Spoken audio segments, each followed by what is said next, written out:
अपन नया एक cell organelles start कर रहे हैं, माइटोकॉन्ड्रिया। तो जब बच्चों अपन स्टार्टिंग में साइटोप्लाज्म में ऑर्गेनल्स की बात कर रहे थे, वहां आपको बताया था कि कुछ ऑर्गेनल्स तो मेम्ब्रेन बाउंड होते हैं, कुछ मेम्ब्रेन लेस होते हैं। अब मेम्ब्रेन बाउंड में भी दो टाइप के थे, सिंगल मेम्ब्रेन और डबल मेम्ब्रेन। सिंगल मेम्ब्रेन में तो ईआर, गोल्जी बॉडी, लाइसोसोम आए थे। डबल मेम्ब्रेन में दो इंपॉर्टेंट आपको बताए थे, माइटोकॉन्ड्रिया एंड क्लोरोप्लास्ट। तो यहां आज अपन स्टडी कर रहे हैं माइटोकॉन्ड्रिया।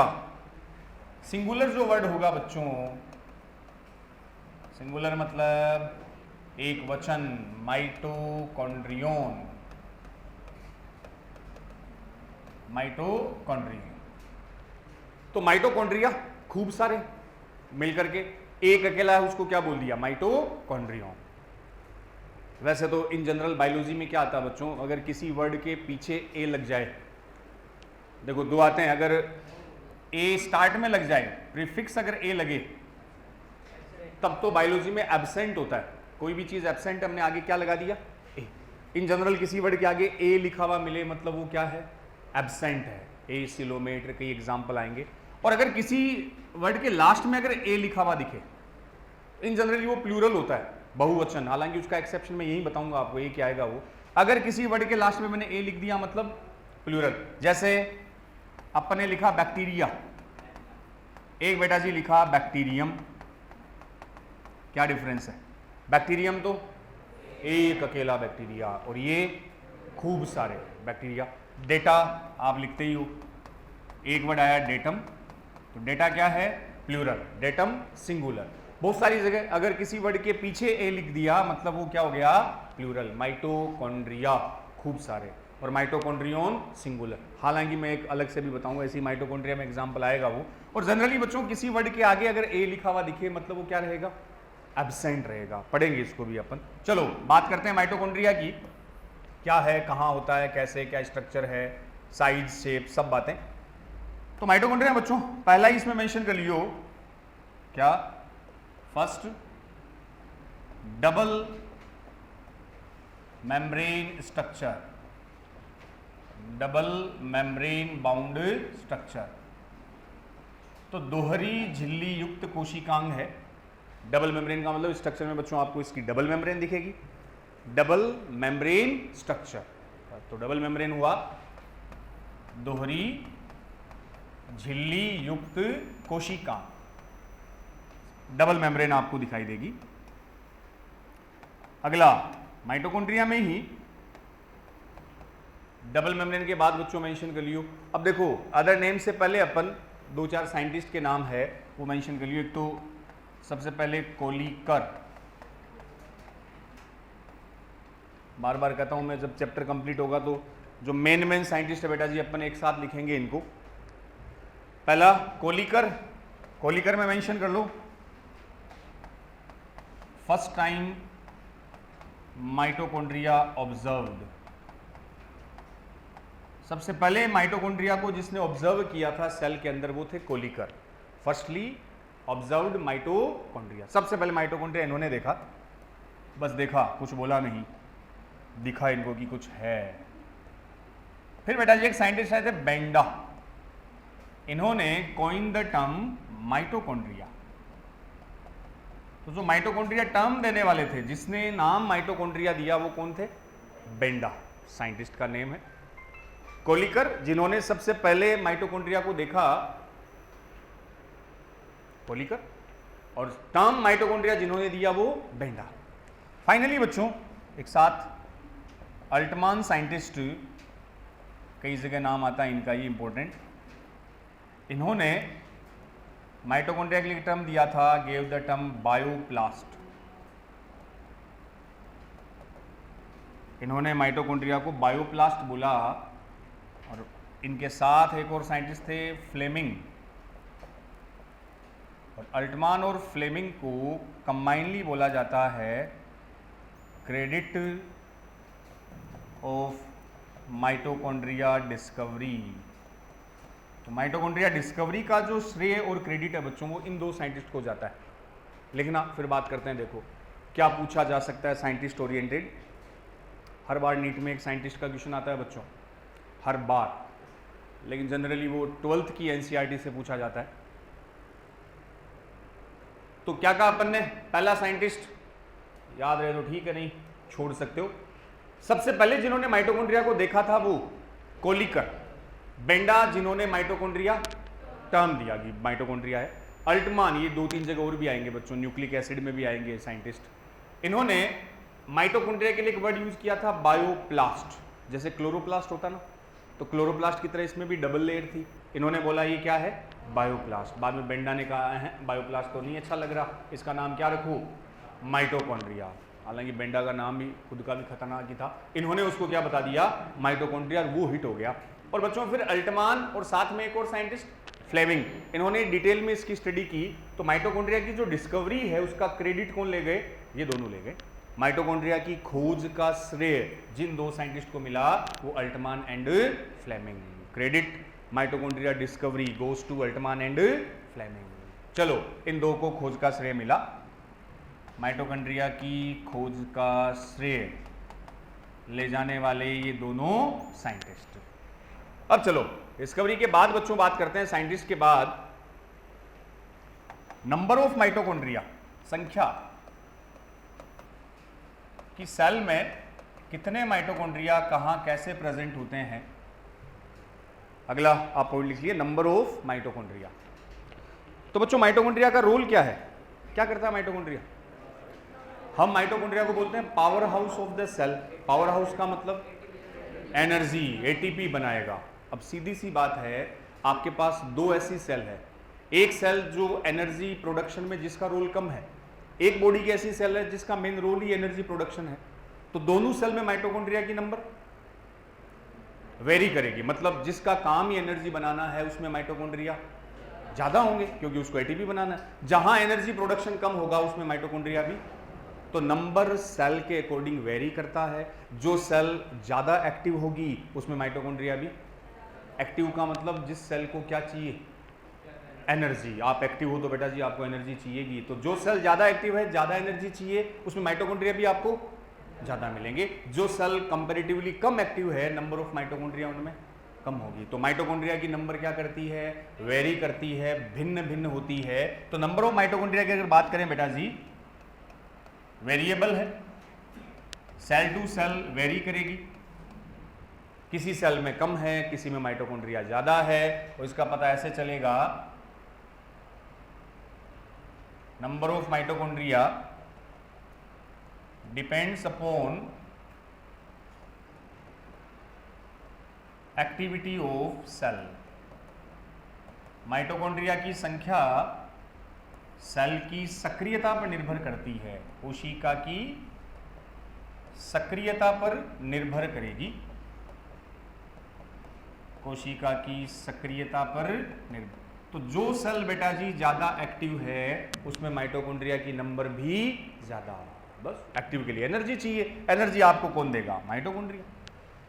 तो number of mitochondria depends upon activity of cell. अब देख लो, जो सेल ज्यादा एक्टिव हो, मोर एक्टिव सेल में, मोर एक्टिव सेल में नंबर ऑफ माइटोकॉन्ड्रिया उतने ही ज्यादा। मोर एक्टिव सेल में नंबर ऑफ माइटोकॉन्ड्रिया आपको क्या मिलेंगे, ज्यादा। बस, तो जो सेल ज्यादा सक्रिय है उसमें माइटोकॉन्ड्रिया की संख्या भी ज्यादा। ऐसे लिख सकते हैं बच्चों अपन, एक्टिविटी ऑफ सेल इसके directly proportional to number of mitochondria. तो अगर आपकी सेल ज्यादा एक्टिव है तो उसमें माइटोकॉन्ड्रिया भी आपको क्या मिलेंगे, ज्यादा। चलो, तो सेल की एक्टिविटी माइटोकॉन्ड्रिया की संख्या के समानुपाती होती है। तो अगर आपने एक्टिविटी सेल की बढ़ा दी उसमें माइटोकॉन्ड्रिया ऑटोमेटिकली बढ़ जाएंगे, क्योंकि एक्टिविटी के लिए अपने को क्या चाहिए, एनर्जी। एनर्जी देगा कौन, माइटोकॉन्ड्रिया, जो डबल मेम्ब्रेन ऑर्गेनल स्ट्रक्चर होती है। अब अगर प्लांट और एनिमल सेल की बात आए ना बच्चों, तो इसमें ध्यान रख लेना कि जो एनिमल सेल है इनमें माइटोकॉन्ड्रिया की नंबर प्लांट सेल से ज्यादा, अरे भागा दौड़ी तो एनिमल सेल को करनी है ना अपने को, प्लांट को कहाँ घूमना फिरना है। तो ज़्यादा एनर्जी एनिमल सेल को चाहिए, तो इनमें माइटोकॉन्ड्रिया की संख्या प्लांट से ज़्यादा है। संख्या की बात कर रहा हूँ मैं। तो एनिमल सेल में number of mitochondria plant cell से ज़्यादा होंगे। और मैक्सिमम माइटोकॉन्ड्रिया की बात आए तो बच्चों ध्यान रख लेना कि मैक्सिमम नंबर ऑफ माइटोकॉन्ड्रिया अगर आपसे पूछे तो आप बताओगे बेटा जी in flight cell of birds.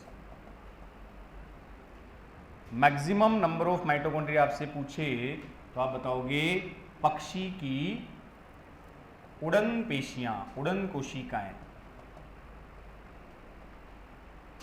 उड़ने से संबंधित पेशियां। Flight cell of birds, birds की जो विंग्स की फ्लाइट सेल है उनमें माइटोकॉन्ड्रिया सबसे ज्यादा। सर्वाधिक माइटोकॉन्ड्रिया आपसे पूछे तो हम बताएंगे पक्षियों की फ्लाइट सेल्स में। विंग्स होते हैं ना बच्चों, विंग्स बताया था मैंने, पंख जो होते हैं पक्षियों के किसके बने? फेदर और विंग्स दो वर्ड आए थे कभी? डिफरेंस है। विंग्स एक्चुअल में बेटा जी जिनको आप पंख बोलते हो ना, पंख, पंख क्या है? विंग्स। विंग्स को हिंदी में हमने क्या बोला? पंख बोला। हम बोलते हैं बर्ड्स उड़ते हैं किसकी हेल्प से? पंखों से। पंख माने विंग्स, और विंग का मतलब जो आपके हाथ, अपने हाथ है, 4 लिम्स, ये बर्ड्स में मॉडिफाइड इनटू विंग्स। तो पक्षियों में विंग्स कितने होंगे? 2। जो 2 आपके 4 लिम्स है, जो हाथ है, मॉडिफाइड इनटू विंग्स। तो जो बर्ड्स के विंग्स है बेटा जी एक्चुअल में वो क्या है? हाथ, 4 लिम्स, अग्र पाद। दूसरा जो वर्ड आप याद कर रहे हो फेदर्स। बर्ड्स की बॉडी पर एक और कवरिंग होती है किसकी? फेदर्स की, जिसको हिंदी में बोलते हैं पर। फेदर्स एक्चुअल में क्या है? जैसे आपकी स्किन पे किसकी कवरिंग है? हेयर, बाल है पूरी स्किन पे, वैसे ही बर्ड्स के बेटा जी पूरी बॉडी पर आउटर कवरिंग किसकी होगी? फेदर्स की। वो पर है जो बर्ड्स के टेम्परेचर को मेंटेन रखता है, तापमान को कंट्रोल रखेगा। अरे बताता हूँ ना, जैसे कई बार अपन लाते हैं मोर की पंख उठा के ले आते हैं, रूम में लगा लेते हो छिपकली भगाने के लिए, बोलते हैं ना मोर की पंख लगा लो छिपकलियाँ नहीं आएगी। आजकल तो छिपकलियाँ भी एडवांस हो गई है, उस मोर की पंख के पास आके बैठती है, उसके ऊपर और बैठती है, डर नहीं लगता उनको। तो हम बोलते हैं क्या लाए हो? मोर की पंख लाएं। बोलते हैं हम पंख है, लेकिन बेटा जी वो पंख नहीं होंगे, क्योंकि मोर के पास पंख कितने हैं? हर बर्ड्स के पास 2 ही पंख है। अगर पंख ही तोड़ देगा तो उड़ेगा कैसे? वो एक्चुअल में उसके क्या है? फेदर्स होते हैं। जैसे कबूतर कई बार बिल्ली कबूतर को खा गई, बाद में कई वो पड़े रहते हैं ना, अपन बोलते हैं पंख। पंख नहीं, वो सारे उसके क्या है? फेदर्स है। पूरी बॉडी पर जो आउटर कवरिंग है वो किसकी होगी? फेदर्स की होगी। और विंग्स उसके पास कितने होंगे? विंग एक्चुअल में जो आपके हाथ है वो बर्ड्स के क्या बन गए? विंग्स बन गए। तो जब उड़ेगा, फ्लाइट करेगा तो बेटा जी उस टाइम एनर्जी की रिक्वायरमेंट ज़्यादा जोर आएगा, एनर्जी ज़्यादा चाहिए। तो फ्लाइट मसल्स में माइटोकॉन्ड्रिया सबसे ज़्यादा। तो मैक्सिमम नंबर ऑफ माइटोकॉन्ड्रिया पूछे तो आपका आंसर बर्ड्स की फ्लाइट मसल्स, बिकॉज वो ज़्यादा से ज़्यादा क्या देगा? एनर्जी। क्लियर? चलो आगे। मेरा आईफोन 13 बजा माँ जी का फोन आ रहा, उठाना पड़ेगा। हाँ खाना खा लियो, अब क्लास ले मैं पढ़ा दूँ टाबरन। माँ जी मम्मी का फ़ोन आता तो सबसे पहला सवाल ही होता है रोटी राटी खा ली गे? मगर रोटी खा ली, अब पढ़ाऊँ टाबरन। ठीक है पढ़ा ले। चलो फ्लाइट सेल्स हो बर्ड तोड़न पेशियां बच्चों किसकी? इसमें मैक्सिमम नंबर ऑफ आपको क्या मिलेंगे? माइटोकॉन्ड्रिया। अगला लो नेक्स्ट। ये तो नंबर की बात हो गई। नंबर के बाद बेटा जी आता है size and shape of mitochondria. Size and shape of mitochondria. Mitochondria का आकार व आकृति, कैसा साइज शेप है, वो मैं एनसीईआरटी के कुछ डेटा दे रखे हैं बच्चों, उसी को अपन बताएंगे। Size and shape of mitochondria, तो एनसीईआरटी के डेटा अपने को याद ही रखने। माइटोकॉन्ड्रिया हो जाए, इसके बाद क्लोरोप्लास्ट और राइबोसोम, ये करा के फिर मैं एनसीईआरटी की रीडिंग लगवा दूंगा। इस संडे को वो लेक्चर अपलोड कर देंगे। 3-4 पेज सेल वॉल तक तो बता रखा है, उसके आगे की एनसीईआरटी की रीडिंग और अपलोड हो जाएगी वो। फिर मंडे को अपन इसके क्वेश्चन करेंगे। सेल वॉल तक के 50-60 क्वेश्चन किए थे ना। हाँ 53। अब यहां तक जितना हो जाए उसके क्वेश्चन 3 पार्ट में अपन ने चैप्टर को डिवाइड कर दिया, 3 टुकड़ों में अपन क्वेश्चन को क्या कर लेंगे, सोल्व कर लेंगे। चलो साइज और शेप की बच्चों बात आए तो साइज में अपन मेंशन करते हैं कि जो माइटोकॉन्ड्रिया की लेंथ है और जो इसकी विड्थ है, लंबाई और चौड़ाई, तो विड्थ जो बेटा जी होगी माइटोकॉन्ड्रिया की वो तो आपके बता रखा है 0.2 से 1 माइक्रोमीटर, और जो लेंथ है वो 1 से 4.1 माइक्रोमीटर। लिखना क्योंकि ये जो डेटा है वो आपके एनसीईआरटी में दे रखे हैं, इसलिए बेटा जी ध्यान रखने हैं अपने को। एनसीईआरटी में तो याद रखो, पूछा जा सकता है। तो लेंथ और इसकी अगर एवरेज भी बता रखा है 0.5, अगर एवरेज वैल्यू की बात आए तो 0.5 माइक्रोमीटर, औसत ये बता रखा है। तो साइज की बात आए तो चौड़ाई 0.2 से 1 माइक्रोमीटर और लेंथ बेटा जी 1 से 4.1 माइक्रोमीटर। जैसे माइटोकॉन्ड्रिया ये है, ऐसी स्ट्रक्चर अभी बनाएंगे अपन कि डबल लेड बेटा जी स्ट्रक्चर होती है, इसको अपन बोल देते हैं माइटोकॉन्ड्रिया, डबल कवरिंग स्ट्रक्चर ये वाली। अब लेंथ और विड्थ की बात आए ना तो बच्चों ये देखो, यहां से आए तो इसकी क्या आ गई, विड्थ आ गई, विड्थ आ गई 0.2 से 1 माइक्रोमीटर। और अगर अपन इसकी बात करें ये वाली, ये इसकी बेटा जी क्या आ गई, लेंथ आ गई। तो लेंथ बता रखी है कितनी, 1 to 4.1 माइक्रोमीटर। अब साइज के बाद इसकी शेप पूछे बच्चों तो एक लाइन ये शेप में भी लिख लेना, आकृति कैसा दिखता है, बड़ा ही प्यारा सिलिंड्रिकल, बेलनाकार and sausage shape, cylindrical and sausage like structure होती है। सोसेज ऐसे तो ये मीट के बने होते हैं बच्चों, मीट के बने होते हैं, बीफ वगैरह इनके सोसेज। आप ऐसे समझ लो अपन वेजिटेरियन है उन लोगों के लिए क्रीम रोल खाएं, खूब खाएं, छोड़ते ही नहीं सर अपन। वो क्रीम रोल होता है ना, जैसे रोल स्ट्रक्चर ऐसी सिलिंड्रिकल, सिलेंडर तो घर में जो अपना सिलेंडर है बेलनाकार वैसी सी शेप होती है, और क्रीम रोल जैसी शेप उसके लिए क्या वर्ड यूज करते हैं, सोसेज। तो कहाँ जा रहा है, उसके लिए क्या वर्ड यूज किया बेटा जी, सोसेज। वैसे तो मीट के बने प्रोडक्ट होते हैं, ये बिल्कुल ऐसी शेप होती है, ये वाली शेप, इसको अपन सोसेज बोल देते हैं, या बेलनाकार और कैसे हो गए, सिलिंड्रिकल। अब इनकी जो साइज और शेप है बेटा जी ये भी वेरी करती है। नेक्स्ट लाइन में size and shape of mitochondria ये भी वेरिएबल होती है, अलग अलग ऑर्गेनिज्म में साइज कम ज्यादा भी हो सकती है। तो मतलब तीनों की बात कर सकते हैं अपन, नंबर, साइज और शेप, ये तीनों क्या रहेगी, वेरिएबल। अगर सेल एक्टिव ज्यादा है तो उसमें माइटोकॉन्ड्रिया ज्यादा होंगे, एक्टिव कम है तो माइटोकॉन्ड्रिया कम होंगे। साइज और शेप भी क्या रहेगी, वेरिएबल, भिन्नता दर्शाती है, वेरिएशन मिलते हैं। तो अपन ने बच्चों बात कर ली माइटोकॉन्ड्रिया के कुछ साइंटिस्ट के बारे में। दूसरा हमने डिस्कस कर लिया माइटोकॉन्ड्रिया की नंबर, साइज और शेप के बारे में। अगला पॉइंट लिखो, अदर नेम्स ऑफ माइटोकॉन्ड्रिया। 2-3 नाम और है बेटा जी इनके, माइटोकॉन्ड्रिया के अन्य नाम, अदर नेम ऑफ माइटोकॉन्ड्रिया। वैसे सबसे ज्यादा नाम किसके थे, किसके पास रिकॉर्ड है सबसे ज्यादा नाम वाला, गोल्जी बॉडी। गोल्जी बॉडी को आपने कहा था गोल्जी कॉम्प्लेक्स, गोल्जी एपैरेटस, हाँ, traffic policeman, middleman of cell, dictyosome, lipochondria, ये सारे नाम किसके थे, गोल्जी बॉडी। 2-4 नाम माइटोकॉन्ड्रिया भी क्यों पीछे रहेगा, एक आध नाम बच्चों इसके भी है। पहला आपने लिखा जो सबसे मेन हो गया, power house of cell, power house of the cell, कोशिका का शक्ति ग्रह, पावर हाउस, बिजली, current, ATP, energy, power house of the cell, कोशिका का शक्ति ग्रह इसको बोलते हैं। ऑल्सो कॉल्ड बेटा जी सेलुलर बैटरी, इसको सेल की बैटरी भी कहा जाता है। बैटरी है, चलाएगा उसको एनर्जी देगा, cell battery. Also called cell with in cell, कोशिका के अंदर कोशिका, इस नाम का मीन भी समझेंगे अपन, सेल विद इन सेल। लास्ट में समझ में आएगा जब ये कंप्लीट करेंगे।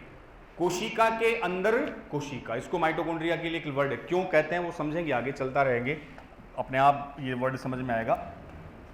एक वर्ड लिख लो बच्चों, mitochondria called semi autonomous organ.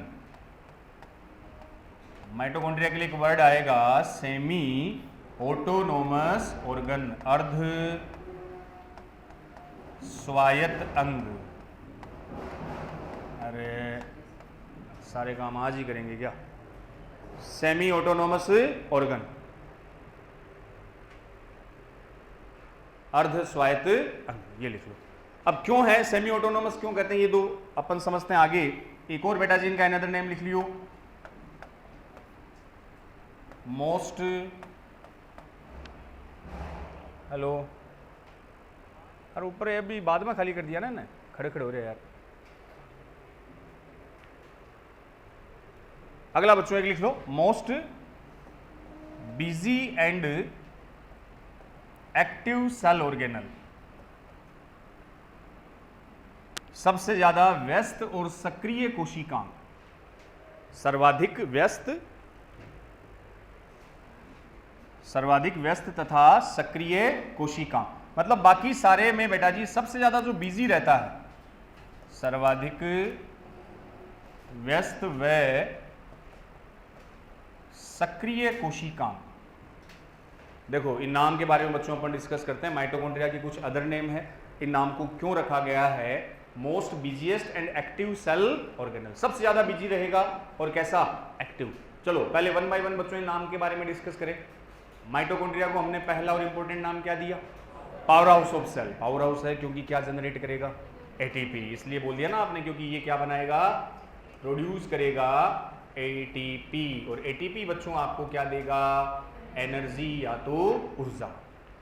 Cell battery, battery है, बैटरी चलाने का काम करेगा, वही energy. Cell with in cell, कोशिका के अंदर कोशिका, ये मैं लास्ट में समझाऊंगा। एक ये वाला वर्ड सेमी ऑटोनोमस ऑर्गन, अर्ध स्वायत्त अंग, ये माइटोकॉन्ड्रिया जब कंप्लीट होगा तब दोनों बातें समझ में आएगी।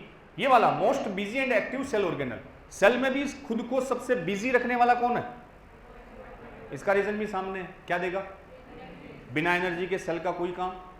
तो सबसे ज्यादा हमेशा एक्टिव खुद को कौन रखेगा? माइटोकॉन्ड्रिया। इसके लिए बेटा जी संडे मंडे कुछ नहीं होता, हमेशा लगा रहता है 24 × 7, 24 घंटे 7 दिन कौन एक्टिव रहेगा? माइटोकॉन्ड्रिया। कभी रेस्ट संडे को भी नहीं। अगर इसने रेस्ट कर लिया अपना काम, अरे माइटोकॉन्ड्रिया हो चाहे हार्ट हो, बता रहा था ना, हार्ट पूरे दिन रात धड़कता रहता है, आप सो जाओ उसके बाद भी हार्ट बीटिंग चालू रखेगा। ऐसा नहीं कि घंटे 2 घंटे वो भी रेस्ट कर ले। अगर हार्ट ने मूड बना लिया कि आज 2 घंटे रेस्ट करूंगा तो बहुत हो गया यार।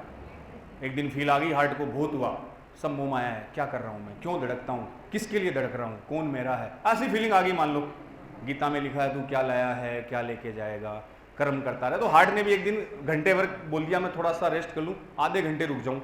आधे घंटे बीट बंद होने का मतलब सीधा आत्मा का किससे मिलन? परमात्मा से सीधा हो जाता है बेटा। इसलिए हार्ट हो और सेल का माइटोकॉन्ड्रिया कभी भी काम करना, क्योंकि सेल को कॉन्टिन्यूअस एनर्जी चाहिए, और कॉन्टिन्यूअस चाहिए तो किसको बिजी रहना पड़ेगा? माइटोकॉन्ड्रिया। कोई संडे मंडे कुछ नहीं, 24 आवर ये क्या रहेगा? एक्टिव। कॉन्टिन्यूअस सेल को क्या देता रहेगा? एनर्जी। बिना एनर्जी के बेटा जी सेल का कोई काम नहीं होगा। तो ये कुछ another term for mitochondria. Next बच्चों अगला वर्ड लिख लो। अब अपन स्ट्रक्चर की बात करते हैं, स्ट्रक्चर ऑफ माइटोकॉन्ड्रिया, माइटोकॉन्ड्रिया की संरचना। स्ट्रक्चर ऑफ माइटोकॉन्ड्रिया कैसे हैं? डबल लेयर तो आपको बता दी, उसके अलावा इसमें बेटा जी क्या क्या होते हैं? स्ट्रक्चर ऑफ माइटोकॉन्ड्रिया क्या काम ले सकते हैं इसमें? Structure of mitochondria. अब स्ट्रक्चर स्टार्ट करने से पहले एक छोटी सी बात ये भी समझना बच्चों कि माइटोकॉन्ड्रिया वैसे बाकी ऑर्गेनल्स के कंपेयर थोड़ा सा बड़ा होता है। सबसे बड़ा तो क्लोरोप्लास्ट आएगा, ये भी एक लार्ज ऑर्गेनल है, लेकिन देखने के लिए आपको क्या यूज करना पड़ेगा? ऑर्गेनल्स आप अपनी आंखों से डायरेक्ट नहीं देख सकते, तो जब इलेक्ट्रॉन माइक्रोस्कोप यूज करते हो तो आंखों से नहीं देखोगे क्या? और देखोगे तो आंखों से ना, तो देखो हाँ, नेकेड आई से विजिबल नहीं होता। हम किसको यूज करेंगे? इलेक्ट्रॉन माइक्रोस्कोप से आपको बताया था कई गुना उसके आवर्धन को बढ़ा देगा, मैग्नीफाई कर देगा। तो अब माइटोकॉन्ड्रिया में ऐसा है, इसका थोड़ा अलग ही एटीट्यूड है बच्चों। ये मान लो सेल है, सेल में मान लिया ये माइटोकॉन्ड्रिया है, ये मान लो यहां इस कलर में मैंने माइटोकॉन्ड्रिया बना दिया। ये इलेक्ट्रॉन माइक्रोस्कोप से भी अगर देखोगे तब भी नहीं दिखेगा। अगर हमने सेल के अंदर इलेक्ट्रॉन माइक्रोस्कोप से देखा तब भी माइटोकॉन्ड्रिया नहीं दिखा, क्योंकि इसका जो कलर है, कलरलेस होता है, ये नॉर्मली विजिबल नहीं होता। तो इसको देखने से पहले हमें बेटा जी इसको स्टेन करना पड़ेगा। स्टेन मतलब इसको एक कलर देना पड़ेगा, कलर डाई बताई थी मैंने। तो इसके लिए एक स्पेशल स्टेन आता है जिसको नाम देते हैं जेनस ग्रीन। एक अभिकर्मक आता है बेटा जी जेनस ग्रीन, जैसे डाई बताता हूं ना मैं, डाई, मेहंदी, ये सारे क्या देते हैं? कलर। तो जब जेनस ग्रीन से स्टेन करोगे तो माइटोकॉन्ड्रिया कैसे रंग का दिखेगा? हरे रंग का। तब आप जब इलेक्ट्रॉन माइक्रोस्कोप से देखोगे तो ये हरे रंग का आपको सेल में दिखाई देगा। बिना स्टेन के माइटोकॉन्ड्रिया नहीं दिखेगा। पूरे दिन ढूंढो सेल में कहीं माइटोकॉन्ड्रिया दिखाई, तो हमें लगा कि माइटोकॉन्ड्रिया तो होता ही नहीं, और हमने पूरा एक लेक्चर इस पे खत्म कर दिया सर ने। है कहाँ? तो उसको ढूंढने के लिए अपने को क्या यूज करनी पड़ी? Janus green. ये जेनस ग्रीन जब स्टेन किया तब माइटोकॉन्ड्रिया सेल में विजिबल हुआ, दिखाई दिया। बाकी इन जनरल माइटोकॉन्ड्रिया विजिबल नहीं होता। तो ये पहली स्ट्रक्चर ऑफ माइटोकॉन्ड्रिया में लिख लो बच्चों कि माइटोकॉन्ड्रिया विजिबल, और विजिबिलिटी ऑफ माइटोकॉन्ड्रिया कब? After staining with Janus green. Underline करना, ये डाई पूछा जा सकता है बेटा जी, जेनस ग्रीन, कि जेनस ग्रीन से अभिरंजित करने के पश्चात, हिंदी में लिख लेना, जेनस ग्रीन से अभिरंजित करने के पश्चात माइटोकॉन्ड्रिया दिखाई देता है। इसके बिना नहीं दिखेगा अपने को सेल में। डाई का नाम है बच्चों जेनस ग्रीन। जेनस ग्रीन से अभिरंजित करने के पश्चात माइटोकॉन्ड्रिया दिखाई देगा। और अगर आपने इसको बेटा जी स्टेन नहीं किया तो हमें सेल में माइटोकॉन्ड्रिया दिखाई, कितना इलेक्ट्रॉन माइक्रोस्कोप ठोक दो, माइटोकॉन्ड्रिया आपको विजिबल नहीं होगा। पहले हमें उसको क्या देना पड़ेगा? कलर देना पड़ेगा। कलर देगा कौन? Janus green. कैसा? ग्रीन सा कलर आ जाएगा। अब आपको पता चल जाएगा ये सेल के अंदर कौन है? माइटोकॉन्ड्रिया। तो हमेशा दिखेगा after staining with Janus green. तो जेनस ग्रीन से अभिरंजित करने के बाद हमें क्या दिखाई देगा? माइटोकॉन्ड्रिया। अब आओ बेटा जी इसकी स्ट्रक्चर थोड़ी बना लें अपन। स्ट्रक्चर कहाँ गया? ये लो,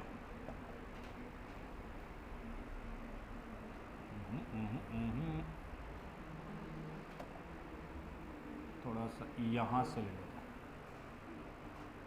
टेढ़ा हो गया क्या? सही है, चलो ये बना लियो बच्चों माइटोकॉन्ड्रिया, जिसमें अपन इसकी डबल लेयर की बात कर लेते हैं, साथ साथ ये बना लियो। ये माइटोकॉन्ड्रिया में आउटर और inner layer with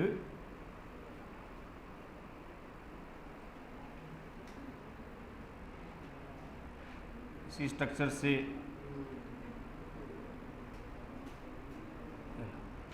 structure of mitochondria cylindrical shaped होता है कंप्लीट। इसी डायग्राम से बच्चों अपन इसकी स्ट्रक्चर क्लियर कर लेते हैं। बनाइयो फटाफट। यहां जो इसमें भरा रहेगा मैट्रिक्स, और इसी में बेटा जी यहाँ स्पेशल स्ट्रक्चर अटैच्ड होती है,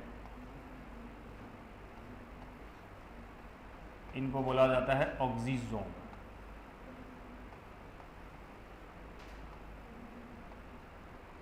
ऐसी स्ट्रक्चर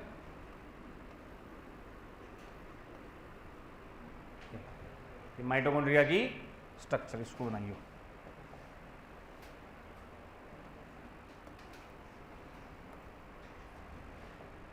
और आउटर बच्चों इसमें ये आ गया, यहां इसका डीएनए। कोई बताएगा माइटोकॉन्ड्रिया में डीएनए कैसा होता है? सर्कुलर। सिंगल की डबल, डबल स्टैंडर्ड। ऐसा सा डीएनए आपने कहाँ पढ़ा था बच्चों? प्रोकैरियोट। राइबोसोम कैसे मिलेंगे? 70s। और ऐसे राइबोसोम भी आपने पढ़े थे प्रोकैरियोट्स में। तो प्रोकैरियोट की तरह कुछ सिमिलरिटीज होगी माइटोकॉन्ड्रिया में। यहाँ स्पेशल प्रोटीन भी बेटा जी प्रेजेंट होती है।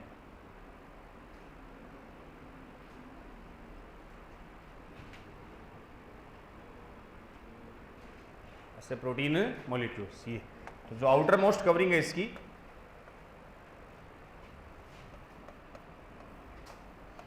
इसको नाम दे दिया बेटा जी outer mitochondrial membrane, inner membrane, बाह्य झिल्ली, एक आ गई कौन सी? आंतरिक झिल्ली। ये स्पेशल प्रोटीन जो प्रेजेंट होगी दैट्स कॉल्ड पोरीन्स। नाउ फिर इसको समझ लेंगे। ये जो पूरा चैम्बर इसमें भरा हुआ है that's matrix.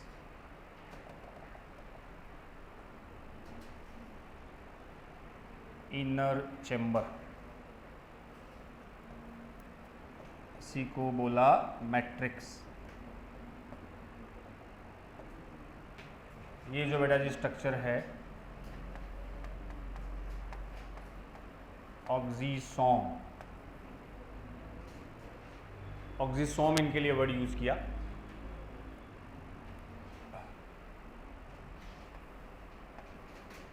Ribosome 70s type के,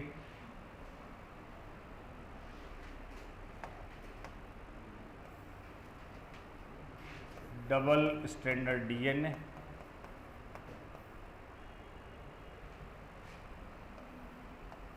आरएनए भी होता है इन माइटोकॉन्ड्रिया। इनर चैम्बर, जो फोल्ड बेटा जी दिख रहे हैं अपने को, इन फोल्ड को कहा क्रिस्टी।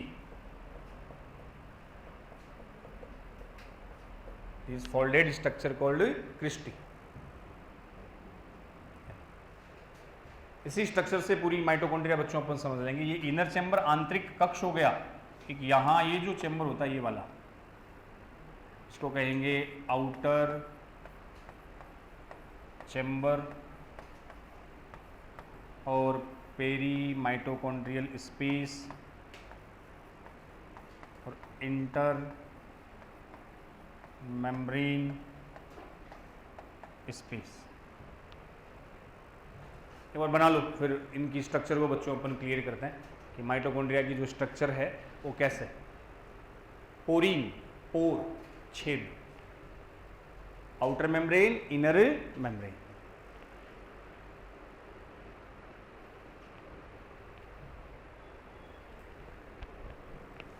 माइटोकॉन्ड्रिया कल क्लोरोप्लास्ट। इस संडे को है क्या टेस्ट आपका? है ना? तो जितना सेल हो जाए पूरा ही आएगा। माइटोकॉन्ड्रिया, क्लोरोप्लास्ट, राइबोसोम तक करवा दूंगा मैं। बायोमोलिक्यूल भी हैं, वो तो फेवरेट है ही आपका, वो कहाँ जाएगा बेचारा। छोड़ो मत, पढ़ना ही है, ऑनलाइन है तो है, ये क्या करें बच्चों, करवाना ही पड़ेगा।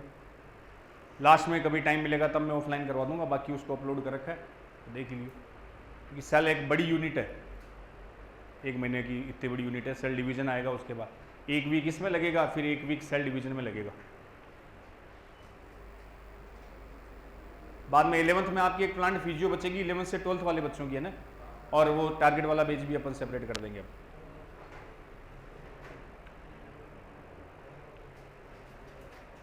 सबसे बड़ी यूनिट है ये 11th की सेल। चलो बन गया, बनाओ फिर। देखो डायग्राम से पूरा अपन क्लियर कर लेते हैं माइटोकॉन्ड्रिया क्या है, क्या इसके फंक्शन है बच्चों।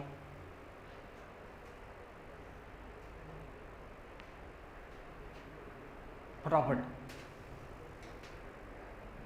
थोड़ी स्पीड भी रखा करो। पीएमएस, ये फुल फॉर्म आएगी बच्चों, पेरी माइटोकॉन्ड्रियल स्पेस। पीएमएस जो लिखा ना अपन, इसका पूरा नाम आएगा पेरी माइटोकॉन्ड्रियल स्पेस। परिमाइटोकॉन्ड्रियल अवकाश।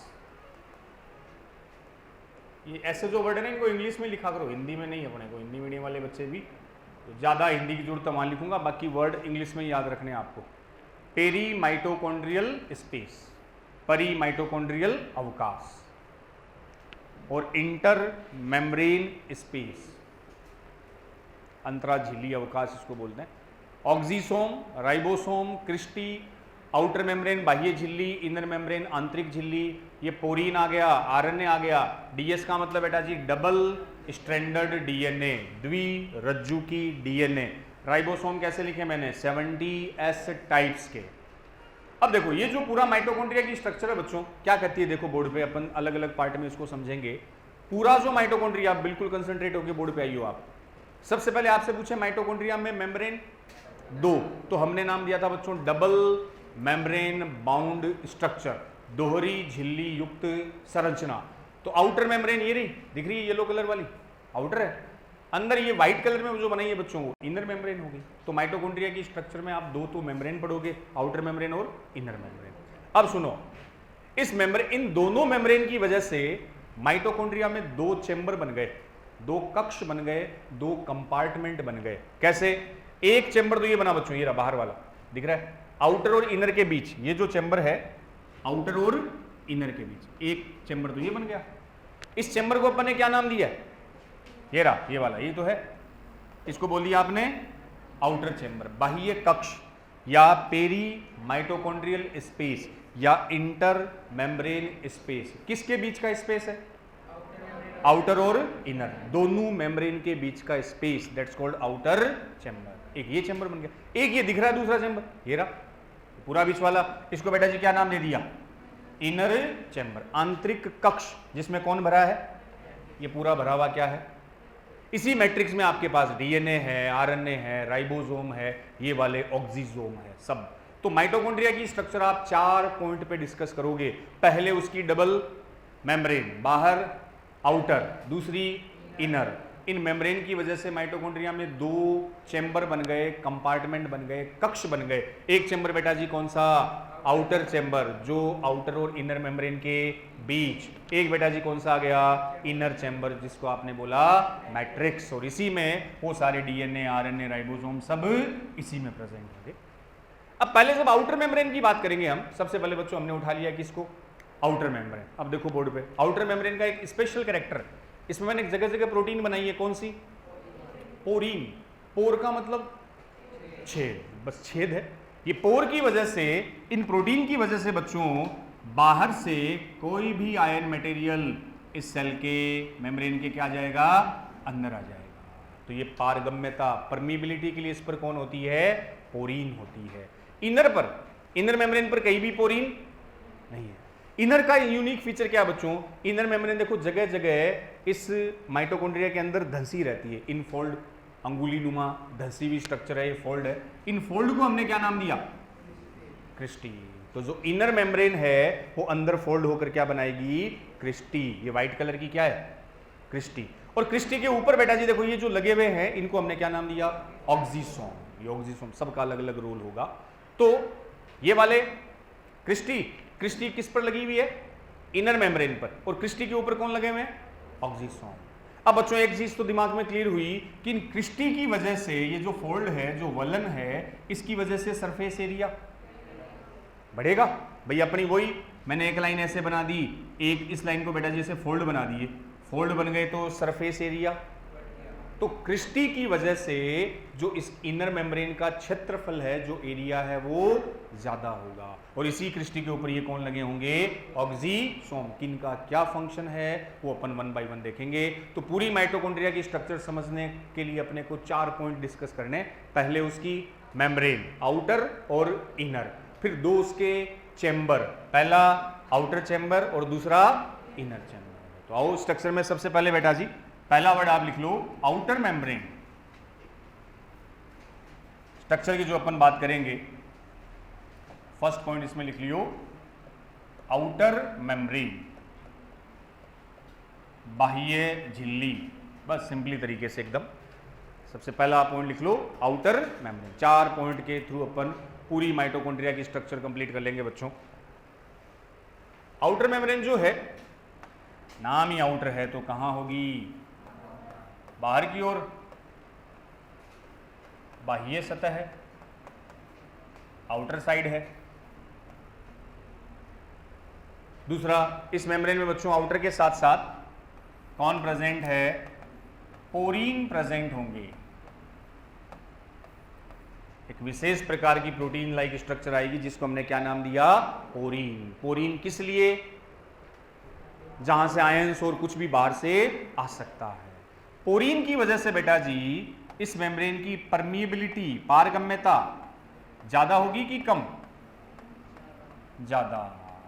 मोर परमिएबिलिटी, अधिक पारगम्य, मोर परमिएबल। तो आउटर और इनर दोनों परमिएबल है, दोनों से आयंस और आवश्यक जो बच्चों मटेरियल आ जा सकता है, लेकिन आउटर की परमिएबिलिटी क्यों ज्यादा है? क्योंकि आउटर पर कौन आ गए? और पोरीन। आप समझ गए, पोरीन का मतलब था बेटा जी ऐसी स्ट्रक्चर होती है आउटर मेम्ब्रेन पर, ऐसे पोर लाइक, तो इनके थ्रू जो बड़े आयंस है वो भी इजीली क्या हो सकते हैं? ट्रांसपोर्ट। तो आउटर पर पोरीन उपस्थित होता है, इसलिए इसकी पारगम्यता क्या होगी? ज्यादा। किससे ज्यादा होगी? इनर मेम्ब्रेन से। ये एक तरह से डिफरेंस भी आ गया। अब आउटर में एक चीज और लिख लो, एंजाइम प्रेजेंट।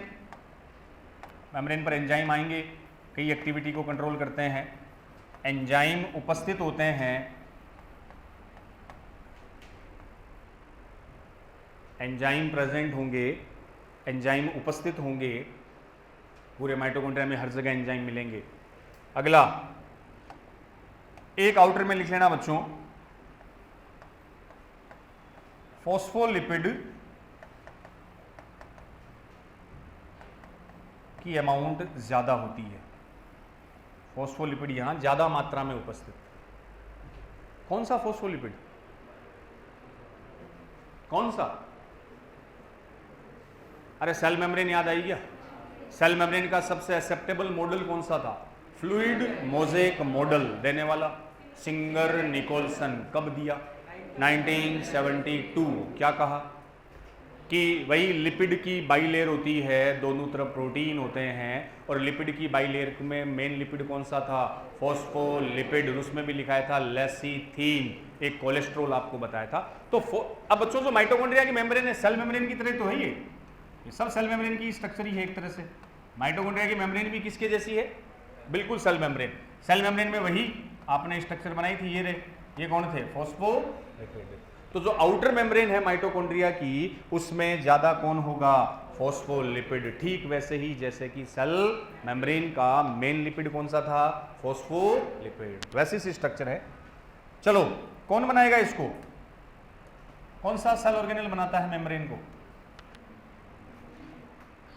ईआर। कितनी बार भूलोगे? ईआर का काम था मेम्ब्रेन बनाना। क्यों? मेम्ब्रेन में कौन होता है? प्रोटीन और लिपिड। प्रोटीन कहां बनी? RER। लिपिड कहां बना? SER। तो मेम्ब्रेन बनाने में किसका रोल? ER का। और अगर आपको बोले पैक करना है तो गोल्जी बॉडी। पैकेजिंग हमेशा गोल्जी बॉडी करेगा बच्चों, और बनाएगा ER। तो आउटर है, तो आउटर बोल दिया। एक स्पेशल नाम बच्चों कौन प्रेजेंट है? पोरीन। पोरीन का मतलब पोर। पोर से आयन छोटे बड़े इजीली आ सकते हैं, इसलिए परमिएबिलिटी ज्यादा। एंजाइम होंगे, और लिपिड में भी कौन सा? फॉस्फोलिपिड ज्यादा होगा, क्योंकि ये सेल मेम्ब्रेन की तरह है। अब आउटर के बाद यही सेकंड कंपैरेटिव में लिख लो बच्चों, इनर मेम्ब्रेन। इधर आंतरिक झिल्ली।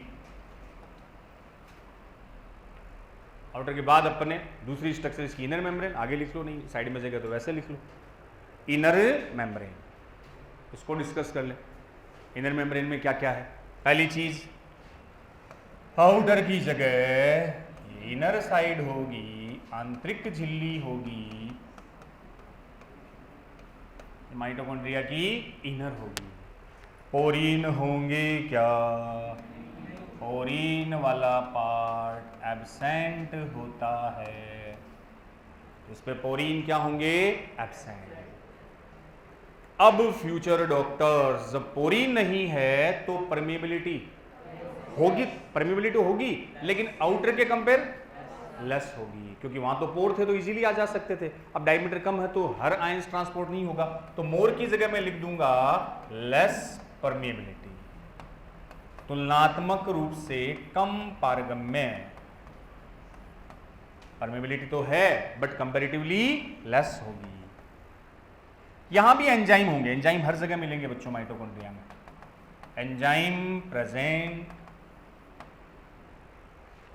तो पोरीन एब्सेंट है, परमिएबिलिटी कम है, एंजाइम प्रेजेंट है, और फॉस्फोलिपिड कंपैरेटिवली कम होगा, इसमें प्रोटीन कंपोनेंट ज्यादा होंगे।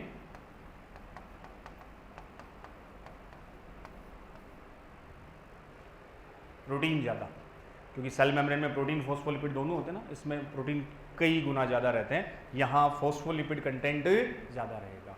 ये दो आपकी मेम्ब्रेन आ गई, आउटर और इनर। कुछ मेजर डिफरेंसेस बच्चों। अब इनर मेम्ब्रेन का जो सबसे मेन पॉइंट है, इनर मेम्ब्रेन पर कौन लगे हुए हैं? क्रिस्टी। उन फोल्ड को अपन क्या नाम देंगे? क्रिस्टी। तो इनर मेम्ब्रेन की साइड में लिख लो बच्चों, in folding of inner membrane form finger like structure Christie.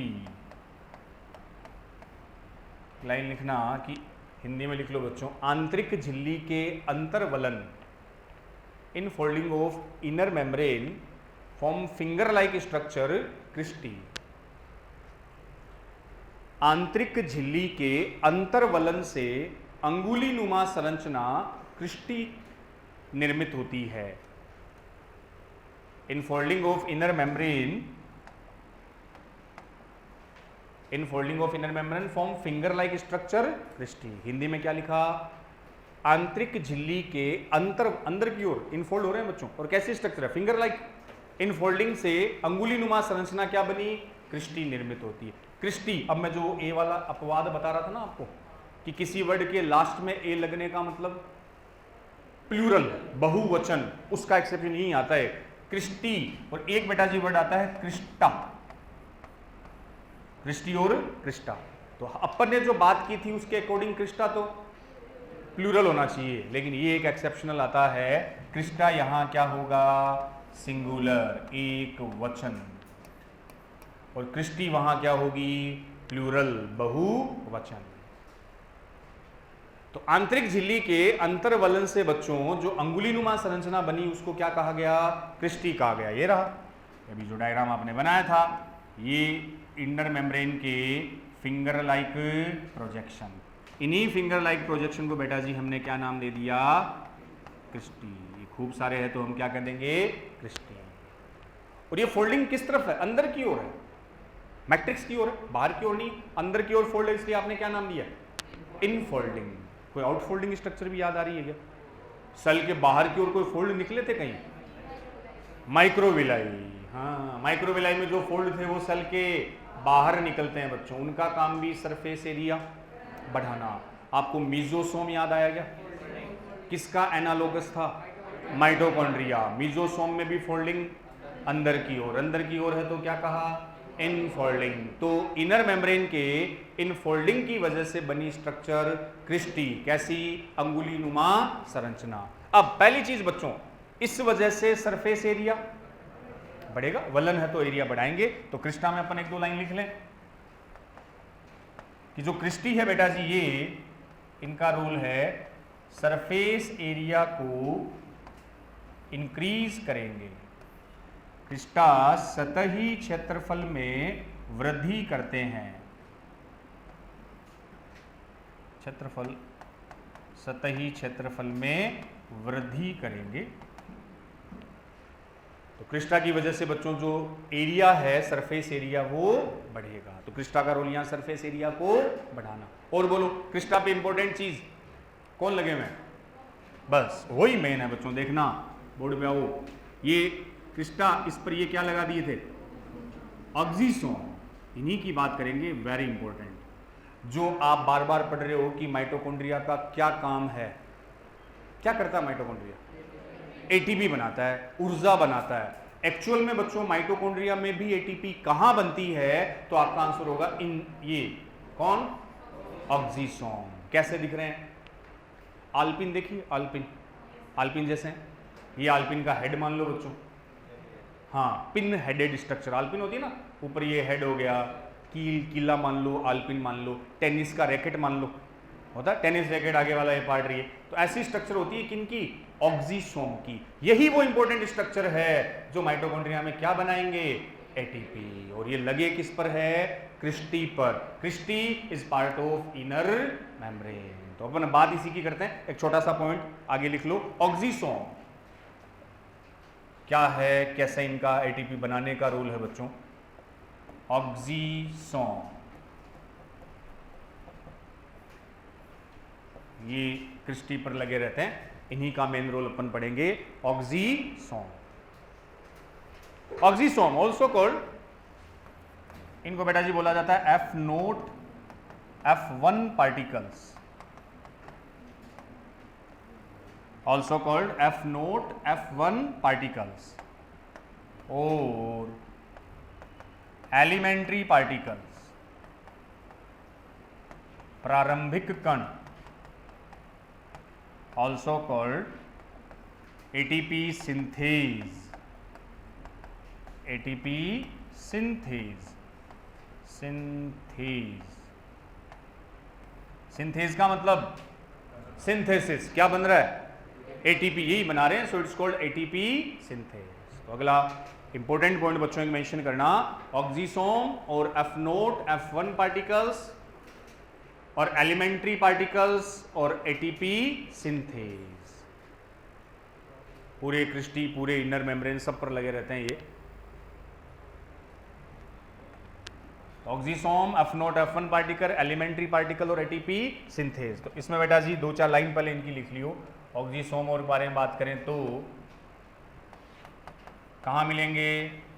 Found on inner membrane. और अगर इनकी नंबर की बात आए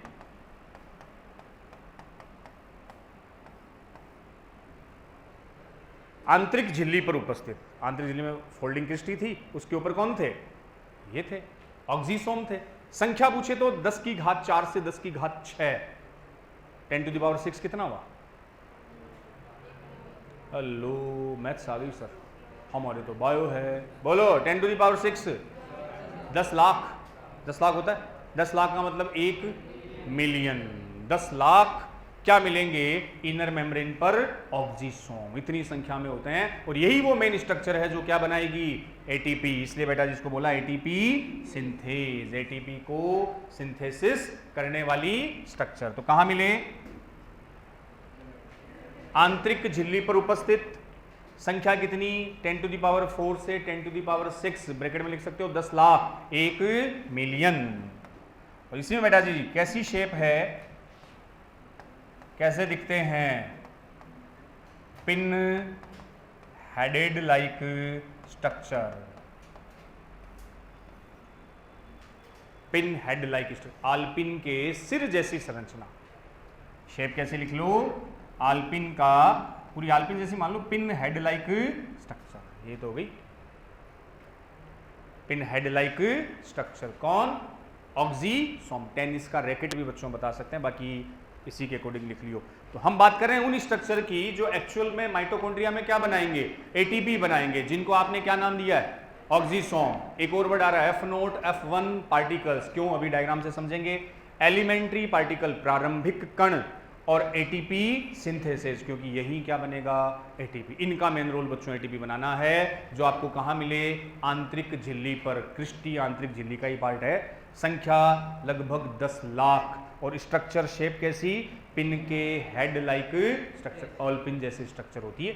अब बच्चों इनका जो मेन फंक्शन है, फंक्शन भी लिख लो, इसी में बात करूं मैं। ऑक्सीसोम का कार्य बिल्कुल क्या बनाना? एटीपी निर्माण, एटीपी का प्रोडक्शन, ऊर्जा उत्पादन, या एटीपी का जो उत्पादन है वो एक्चुअल में कहां होगा? इन्हीं ऑक्सीसोम पर। कैसे वो भी बताते हैं, चलो। तो फंक्शन हो गया एटीपी का प्रोडक्शन, ऊर्जा उत्पादन। समझ रहे हो बात? क्लियर। अब देखो एटीपी कैसे बना, तो थोड़ी सी इसकी स्ट्रक्चर देख लेते हैं बच्चों। तो shape pin head like function हो गया एटीपी का प्रोडक्शन, ऊर्जा का उत्पादन। अब ऊर्जा कैसे बनेगी वो अपन इस ऑक्सीसोम की स्ट्रक्चर से देखते हैं। एक बार बच्चों इस पे बोर्ड पे जैसे देख लियो कि भाई ये मान लो आउटर और इनर मेम्ब्रेन ये थी, चलो ऐसे समझा देता हूं। ये मान लो एक तरफ आउटर मेम्ब्रेन, ये बेटा जी मान लो इनर मेम्ब्रेन, आउटर और इनर। सुनियो, ये तो अपने मान ली माइटोकॉन्ड्रिया की आउटर मेम्ब्रेन, ठीक है ना, ऐसा माइटोकॉन्ड्रिया ये ले लियो। ये माइटोकॉन्ड्रिया की इनर मेम्ब्रेन, ये बीच में क्या है बोलो, पेरी माइटोकॉन्ड्रियल स्पेस, ये तो था पेरी माइटोकॉन्ड्रियल स्पेस। इसी इनर मेम्ब्रेन पे बच्चों क्रिस्टिया सीधे मैं बता देता हूं, ये लगे हुए हैं ऑक्सीसोम। ऑक्सीसोम की स्ट्रक्चर देखना, बोर्ड पे देखते रहो पहले। ये अटैच्ड है ऑक्सीसोम,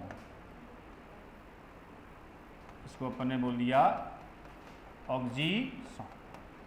तो माइटोकॉन्ड्रिया की आउटर मेम्ब्रेन, ये माइटोकॉन्ड्रिया की इनर मेम्ब्रेन, दोनों के बीच का स्पेस पेरी माइटोकॉन्ड्रियल स्पेस।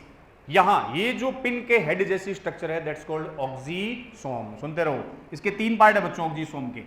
ये ऑक्सीसोम का है बेस, इसी को बोलते हैं एफ नोट, ये इनर मेम्ब्रेन है। ये ऑक्सीसोम का आधारी भाग बेस। सुनो, मिड वाला part that's called stock, Hindi में बोला जाता है वृंत, और ये इसका है हेड, जिसे बोलते हैं F1 पार्टिकल। तो आपके सामने ये जो स्ट्रक्चर दिख रही है पूरी की पूरी, ये बेटा जी क्या है ऑक्सीसोम। कितने पार्ट, 3। सबसे बेस पर जो इनर मेम्ब्रेन में धंसा है, जुड़ा है, वो बेस है, जिसको क्या कहा F नोट। बीच की ये जो कनेक्ट करने वाली स्ट्रक्चर है वो स्टॉक, जो बेस को किससे कनेक्ट कर रहा है, हेड से। हेड माने F1, तो नाम दिया F0 F1 पार्टिकल्स। एक बात ये सुनते रहो। अब काम इसका क्या था, एटीपी बनाना। कैसे, तो बच्चों एटीपी ऐसे बनेगी कि एडीपी और इनऑर्गेनिक फॉस्फेट। देखो पहले मैं थोड़ी सी एक बात बताता हूं। अपने को ये पता है बच्चों एटीपी क्या देता है, एनर्जी देता है। आपको बताया था एटीपी से एनर्जी कैसे मिलेगी, जब एटीपी को तोड़ोगे तो क्या बना, एडीपी और इनऑर्गेनिक फॉस्फेट। अरे एडिनोसिन ट्राइफॉस्फेट, कितने फॉस्फेट हैं, 3। एक फॉस्फेट को तोड़ दिया, क्या निकल गई, एनर्जी। बचे कितने, तो एडिनोसिन डाइफॉस्फेट, एक फॉस्फेट बाहर निकल गया। एक और फॉस्फेट को निकाल दो तो बेटा जी बन जाएगा एडिनोसिन मोनोफॉस्फेट। तो जैसे जैसे एटीपी के फॉस्फेट बॉन्ड टूटेंगे वैसे वैसे क्या रिलीज होगी, एनर्जी। तो देखो यहां इस ऑक्सीसोम का काम है क्या बनाना, एटीपी बनाना। कैसे बनाया, बोर्ड पे देखते रहियो। ये बेटा जी अपना है एडीपी और फॉस्फेट। एडीपी और फॉस्फेट जुड़कर यहां क्या बना देंगे, एटीपी। तो एडीपी और फॉस्फेट को जोड़ेगा और फिर कौन बनेगा, एटीपी। ये रेस्पॉन्सिबिलिटी किसकी है, इस ऑक्सीसोम की। तो एडीपी और फॉस्फेट को जोड़कर हमें क्या दे देगा, एटीपी। तो एक तरह से इसका major function production of adenosine triphosphate, जो आपको क्या देगा, एनर्जी। तो यहां एंजाइम और भी यूज होते हैं। पहले आप इस डायग्राम को बना लो, कैसे एटीपी प्रोडक्शन होगा इस जगह। तो इसको F नोट F1 पार्टिकल्स बोल देते हैं। वो इसीलिए बोलते हैं, स्टॉक को हिंदी में बेटा जिसको बोला जाता है वृंत। तो ऑक्सीसोम जहां एटीपी प्रोडक्शन होगा, इसीलिए माइटोकॉन्ड्रिया को आपने कहा पावर हाउस ऑफ सेल, कोशिका का शक्ति ग्रह, शक्ति, एनर्जी, पावर देगा। तो एडीपी एडिनोसिन डाइफॉस्फेट, ये पीआई का मतलब इनऑर्गेनिक, ये फॉस्फेट है बच्चों। तो डाइक में एक और फॉस्फेट जोड़ दो तो क्या बन गया, ट्राइफॉस्फेट। टूटेगा तो फॉस्फेट अलग करते रहो, जुड़ेगा तो बेटा जी एटीपी बन गया। तो बेस आधारी भाग को हमने बोला F नोट F0, सिर को बोला F1। तो ऑक्सीसोम का दूसरा नाम F नोट F1 पार्टिकल्स। इसी से आप ये समझेंगे कि ये क्या बनाएगा, एनर्जी बनाएगा। और बीच का स्पेस आपको पता है, peri mitochondrial space.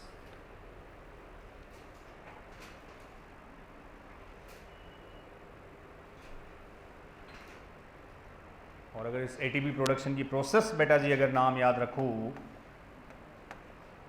Botany plant physio में आती है, पूरा डिटेल में वहां आएगा। जो एटीपी बनने की प्रोसेस है, इस प्रोसेस को बोलते हैं ऑक्सीडेटिव फॉस्फोराइलेशन। ऑक्सीडेटिव फॉस्फोराइलेशन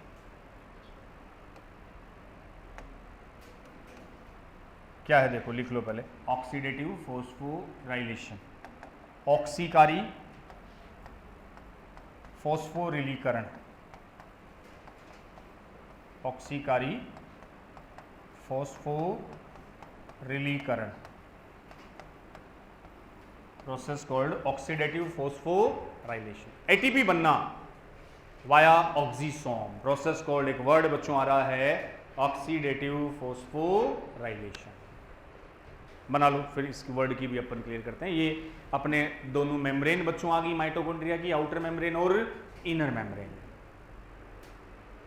अब देखो प्रोसेस ये है बच्चों, जब आप प्लांट फिजियो में पढ़ोगे, लिख लिया बढ़िया, प्लांट फिजियो में आपके 11th में आएगा, रेस्पिरेशन का एक चैप्टर आएगा।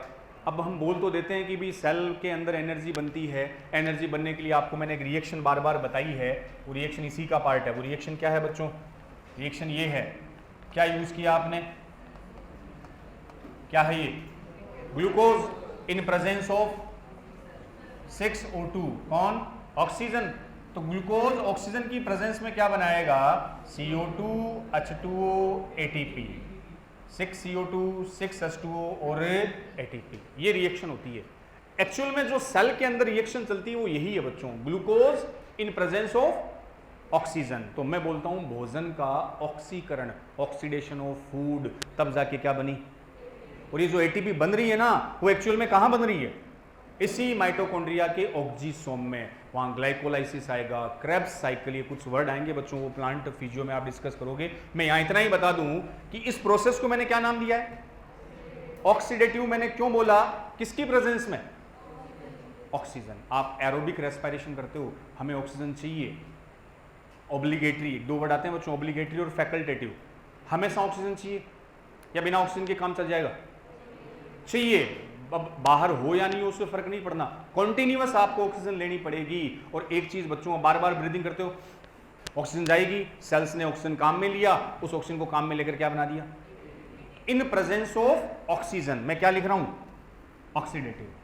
और क्या जुड़कर, क्या जुड़ा है, फॉस्फेट, किससे, एडीपी से। क्या बना, फॉस्फेट ऐड हो रहा है तो फॉस्फोराइलेशन। तो एटीपी का बनना ऑक्सीजन की प्रेजेंस में, that's called oxidative phosphorylation. Phosphate जुड़कर एटीपी बनेगा और ये बनाएगा एक्चुअल में आपका ऑक्सीसोम, जो किसके अंदर है, माइटोकॉन्ड्रिया। तो ये जो पूरी प्रोसेस है जिसमें एटीपी बना है, ये एटीपी किस प्रोसेस से बनता है, इसी प्रोसेस से। कहां, माइटोकॉन्ड्रिया में। माइटोकॉन्ड्रिया में भी कहां, ऑक्सीसोम, जिसको F0 F1 पार्टिकल्स आप कहते हो। तो यहां इस प्रोसेस का नाम याद रखो, ऑक्सीडेटिव फॉस्फोराइलेशन। फॉस्फेट, ये रहा फॉस्फोराइलेशन, ऑक्सीजन है तो ऑक्सीडेटिव फॉस्फो, ऑक्सीडेशन होता है, so it's called oxidative phosphorylation. तब जाके आपके पास ये क्या बनेगी, एटीपी। ये भी साइड प्रोडक्ट बनते हैं, इनका अलग रोल है, वो वहां डिस्कस कर लोगे। CO2 तो आपको पता ही है, जब सांस छोड़ोगे वापस CO2 बाहर आ गई। पानी कहां गया, पानी आपकी बॉडी का मेजर सॉल्वेंट होता है, घोलने वाला, वो पूरी सेल में यूज हो जाएगा वाटर, और ये आपको क्या दे देंगे, एनर्जी। बात समझ रहे हो। तो बस इतना याद रखो बच्चों कि ऑक्सीसोम से एनर्जी बनी, डाइफॉस्फेट ऑर्गेनिक से फॉस्फेट से जुड़कर क्या बना देगा, और इस तरह एटीपी बनने की प्रोसेस ऑक्सीडेटिव फॉस्फोराइलेशन। और आपको हमेशा सांस लेने के लिए क्या चाहिएगी, अगर ऑक्सीजन नहीं है तो बेटा जी सफोकेशन होगा, दम घुटेगा, दम घुटेगा तो अपन सांस नहीं ले पाएंगे, होता है। और उसमें ऐसा भी होता है कि एक साथ खूब सारी ऑक्सीजन ले ली, छोड़ दी सांस, अंदर ले गए, तो सेल्स बच्चों उस ऑक्सीजन को स्टोर नहीं कर सकते। एक चीज ये भी देख लो, आपकी जो कोशिका है ना, सेल के अंदर ऐसा नहीं है कि खूब सारी ऑक्सीजन उसने अपने पास रख ली, अब जितनी काम आए उतनी लेती रहेगी, बाकी ऑक्सीजन पड़ी रहेगी, रिक्वायरमेंट के हिसाब से काम आती रहे। ऐसा नहीं होता। अगर ऐसा होता ना तो आप एक ही बार सांस लेते, खूब सारी ऑक्सीजन ले गए और भूल जाते, पड़ोसी को बोल देते कि भाई आधे घंटे बाद याद दिला देना, मुझे फिर से सांस लेना है। आधे घंटे तक मेरी बॉडी में कौन है, जो ऑक्सीजन है वो अपने आप सेल काम में लेती रहेगी। लेकिन वेरी इंपॉर्टेंट लाइन, आपके सेल, आपके टिश्यू कभी भी ऑक्सीजन को स्टोर, वो उतनी ऑक्सीजन लेंगे जितनी उसको चाहिए। इसलिए बेटा जी बार बार आपको क्या करनी पड़ेगी, ब्रीदिंग लगातार करनी पड़ेगी, क्योंकि सेल्स अपने पास ऑक्सीजन को स्टोर नहीं करती। अगर स्टोर कर लेती तो एक बार सांस लेते, गया आधा घंटा, फिर वापस आधे घंटे बाद ही हम ब्रीदिंग करते, क्योंकि आपने एक बार में इतनी सांस ले ली, इतनी ऑक्सीजन ले ली कि वो हर सेल्स तक बार बार क्या कर सके, यूटिलाइज। लेकिन ऑक्सीजन सेल्स या टिश्यू में स्टोर नहीं होती। इसलिए बेटा जी अपने को कॉन्टिन्यूअस क्या करनी पड़ती है, ब्रीदिंग, बार बार हमें क्या लेना पड़ेगा, सांस। चलो बात में कर रहा था energy production ATP, process called oxidative phosphorylation. तो अब तीसरे पॉइंट पे आते हैं बच्चों। माइटोकॉन्ड्रिया की स्ट्रक्चर में पहला पार्ट अपने पढ़ लिया, आउटर मेम्ब्रेन पोरीन है, परमिएबल है, इनर मेम्ब्रेन क्रिस्टी, और पूरी मेम्ब्रेन पर कौन लगे हैं, ऑक्सीसोम, जिनका काम है एटीपी बनाना। प्रोसेस को क्या कहा, ऑक्सीडेटिव फॉस्फोराइलेशन। ऑक्सीडेटिव ऑक्सीडेशन होगा, फॉस्फेटेड होगा तो फॉस्फोराइलेशन। अगला लिखो थर्ड पार्ट, वो दोनों चेंबर, उसमें पहले हम बात कर ले आउटर चेंबर की, बाह्य कक्ष, आउटर चेंबर और कंपार्टमेंट, और finally inner chamber. Outer chamber और लास्ट फोर्थ आ जाएगा इनर चेंबर। चार ही तो पार्ट बताए थे, आउटर चेंबर और आउटर कंपार्टमेंट, बाह्य कक्ष। क्या नाम दिया था इसी को, peri mitochondrial space, also called peri mitochondrial space, परिमाइटोकॉन्ड्रियल अवकाश। परी का मतलब परिधि पर, बाहर की ओर होगा, पेरी का मतलब पेरिफेरल वर्ड होता है बच्चों, पेरी माइटोकॉन्ड्रियल स्पेस। और आउटर चेंबर, आउटर कंपार्टमेंट कहाँ है, between outer and inner membrane, बाह्य तथा आंतरिक झिल्ली के मध्य, बाह्य तथा आंतरिक झिल्ली के मध्य, आंतरिक झिल्ली के मध्य, वही तो था आउटर और इनर मेम्ब्रेन के बीच। बताइए बच्चों, यही तो था, ये आउटर मेम्ब्रेन थी आपकी, ये थी इनर मेम्ब्रेन, बस ये वाला चेंबर कौन सा था, आउटर चेंबर। तो बिटवीन आउटर और इनर मेम्ब्रेन। अगला इसी आउटर चेंबर में ऑल्सो कॉल्ड एक्वस चेंबर, इन साइड में एक वर्ड दे रखा है एक्वस चेंबर। एक्वस माने जलीय कक्ष, क्योंकि मेनली कौन भरा रहेगा, पानी, फिल्ड विद वाटर। दोनों में बेटा जी पानी मेनली होते हैं, इसलिए इसको बोला जाता है एक्वस चेंबर। तो आउटर को एक्वस चेंबर कह दिया क्योंकि यहां जो भरा हुआ मटेरियल है उसमें मेनली कौन है, वाटर है। एक्वस चेंबर जहां फिल्ड विद वाटर, पानी उपस्थित होगा। एंजाइम हर जगह मिलेंगे, एंजाइम की भी एक बात करेंगे अपन। एक्वस का मतलब जलीय कक्ष, ये एक्वस कंपार्टमेंट इसको बोल देते हैं। तो आउटर चेंबर में इतना ही है, जो आउटर और इनर मेम्ब्रेन के बीच है, जिसको आप पेरी माइटोकॉन्ड्रियल स्पेस भी बच्चों कहते हो, जिसमें मुख्यतः पानी भरा रहता है, इसलिए हम इसको क्या कहेंगे, एक्वस कंपार्टमेंट, जलीय कक्ष। अब लो लास्ट फोर्थ, इनर चेंबर, आंतरिक कक्ष, इनर चेंबर। इसी में मेनली जो फील्ड पार्ट है उसको हमने क्या कहा था, मैट्रिक्स। इनर चेंबर और मैट्रिक्स, आंतरिक कक्ष या मैट्रिक्स, इनर चेंबर और मैट्रिक्स। इसमें ये मेन है बच्चों, इसमें कई वो डीएनए और सब इसी में प्रेजेंट होंगे, इनर चेंबर और मैट्रिक्स। तो देख लो इनर चैम्बर में क्या, डायग्राम से रिलेटेड थोड़ा सा इसको बता दें अपन। इनर जो चैम्बर आया था बच्चों, ये लो, इसमें प्रेजेंट थे, कहाँ गया, इनर मेम्ब्रेन, ये आ गया। ये बच्चों अभी आउटर तो ये था, ये है पूरा का पूरा कौन सा, इनर चैम्बर। ये रहा इनर चैम्बर को हमने, अब इसमें बच्चों जो मेन चीजें वो सारी आ जाएगी। इसमें माइटोकॉन्ड्रिया का डीएनए भी है, इसमें आरएनए भी है, इसमें राइबोसोम भी है, ये सारे इसी में प्रेजेंट होते हैं। तो ये इसका इनर आंतरिक कक्ष। इसमें भी मेनली होता तो पानी है बच्चों, पानी है तो इसके लिए भी वर्ड आ जाता है एक्वस चैम्बर। चलो इनर चैम्बर की बात करें, इसमें बच्चों अब डीएनए का क्या रोल है, आरएनए इसमें क्या करता है, वो सारी बातें। आजा भाई, आउटर चैम्बर, ये आ गया अपना इनर चैम्बर। इसमें भी पहली लाइन तो ये लिख लो, ये भी एक्वस ही होता है। एक्वस का मतलब कौन प्रेजेंट होगा, पानी प्रेजेंट है। तो आउटर और इनर दोनों के लिए एनसीईआरटी में एक्वस वर्ड दे रखा है, और एक्वस से आप समझाओगे उसमें पानी। अब बच्चों इनर चैम्बर में देखो क्या क्या है, इसके जो मेन कंपोनेंट है इनर चैम्बर में, सबसे पहला और मेन आया, इसमें प्रेजेंट होता है माइटोकॉन्ड्रियल डीएनए। इसके कंपोनेंट लिख रहे हैं अपन, माइटोकॉन्ड्रियल डीएनए, शॉर्ट में बेटा जी इसको बोलते हैं mtDNA, माइटोकॉन्ड्रियल डीएनए। तो ये डीएनए किसका है, माइटोकॉन्ड्रिया का है, तो हमने इसको बोल दिया माइटोकॉन्ड्रियल डीएनए, शॉर्ट में mtDNA। कैसा है ये डीएनए, अब देखो पहला मैंने लिखा सिंगल, फिर मैंने लिखा डबल, ऐसे कैसे सर, डबल स्टैंडर्ड डीएनए, द्विरज्जुकी डीएनए, शॉर्ट में बोला इसको डीएस डीएनए। लिखते चलो पहले, single double standard DNA, circular DNA,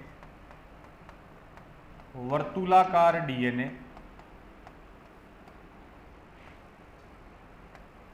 naked DNA. Protein वोटीन इसके साथ नहीं होती, प्रोकैरियोट के जैसा होता है। लिखो इस डीएनए के इंपॉर्टेंट बेटा जी फीचर है, बात करते हैं अपन। माइटोकॉन्ड्रिया के अंदर जो आपको डीएनए मिलेगा वो कैसा होगा, सिंगल और डबल दोनों ही वर्ड आ गए। इसका मीन सिंगल तो देखो एनसीईआरटी में थोड़ा सा कई बार बच्चे कंफ्यूज हो जाते हैं। एनसीईआरटी में बच्चों लिख रखा है सिंगल डीएनए सर्कुलर, तो सिंगल का मतलब सिंगल स्ट्रैंड नहीं है, सिंगल का मतलब नंबर है। माइटोकॉन्ड्रिया में डीएनए की संख्या कितनी होगी, एक। यहां सिंगल का मतलब क्या है, नंबर। तो पूरे माइटोकॉन्ड्रिया में डीएनए आपको केवल एक ही मिलेगा, लेकिन वो स्ट्रक्चर के बेस पर कैसा होगा, डबल स्टैंडर्ड। डबल स्टैंडर्ड में बेटा जी ये डायग्राम आपके सामने आता है, एक स्ट्रैंड ये, अरे आपका डीएनए ये रहा, ऐसा ही बनाते हो ना डीएनए। डीएनए में कितने स्ट्रैंड है, दो है, तो हम क्या बोलेंगे, डबल स्टैंडर्ड, द्विरज्जुकी। लेकिन अपना डीएनए बच्चों लीनियर होता है, रेखीय होता है, जबकि इनका डीएनए सर्कुलर होता है। कैसा, सर्कुलर। तो ये डबल स्टैंडर्ड में ऐसा डायग्राम आ गया, ये लो, ये होता है double standard circular DNA. Naked open है, क्योंकि प्रोकैरियोट की तरह कोई ऊपर मेम्ब्रेन और कुछ होती नहीं, ये नेकेड डीएनए, माइटोकॉन्ड्रियल डीएनए। तो सिंगल वर्ड एनसीईआरटी में किस बेस पर दे रखा है, संख्या हमेशा माइटोकॉन्ड्रिया में एक, लेकिन होगा कैसा, डबल स्टैंडर्ड, सर्कुलर होगा। अब माइटोकॉन्ड्रियल डीएनए के अलावा बच्चों दूसरा इसी कंपोनेंट में आप लिख लो राइबोसोम भी होंगे। मैट्रिक्स में राइबोसोम भी है, और राइबोसोम कैसे हैं, 70S टाइप के, 70S टाइप ऑफ राइबोसोम। इसमें 70S टाइप ऑफ राइबोसोम हो गया, तो राइबोसोम 70S टाइप के होंगे।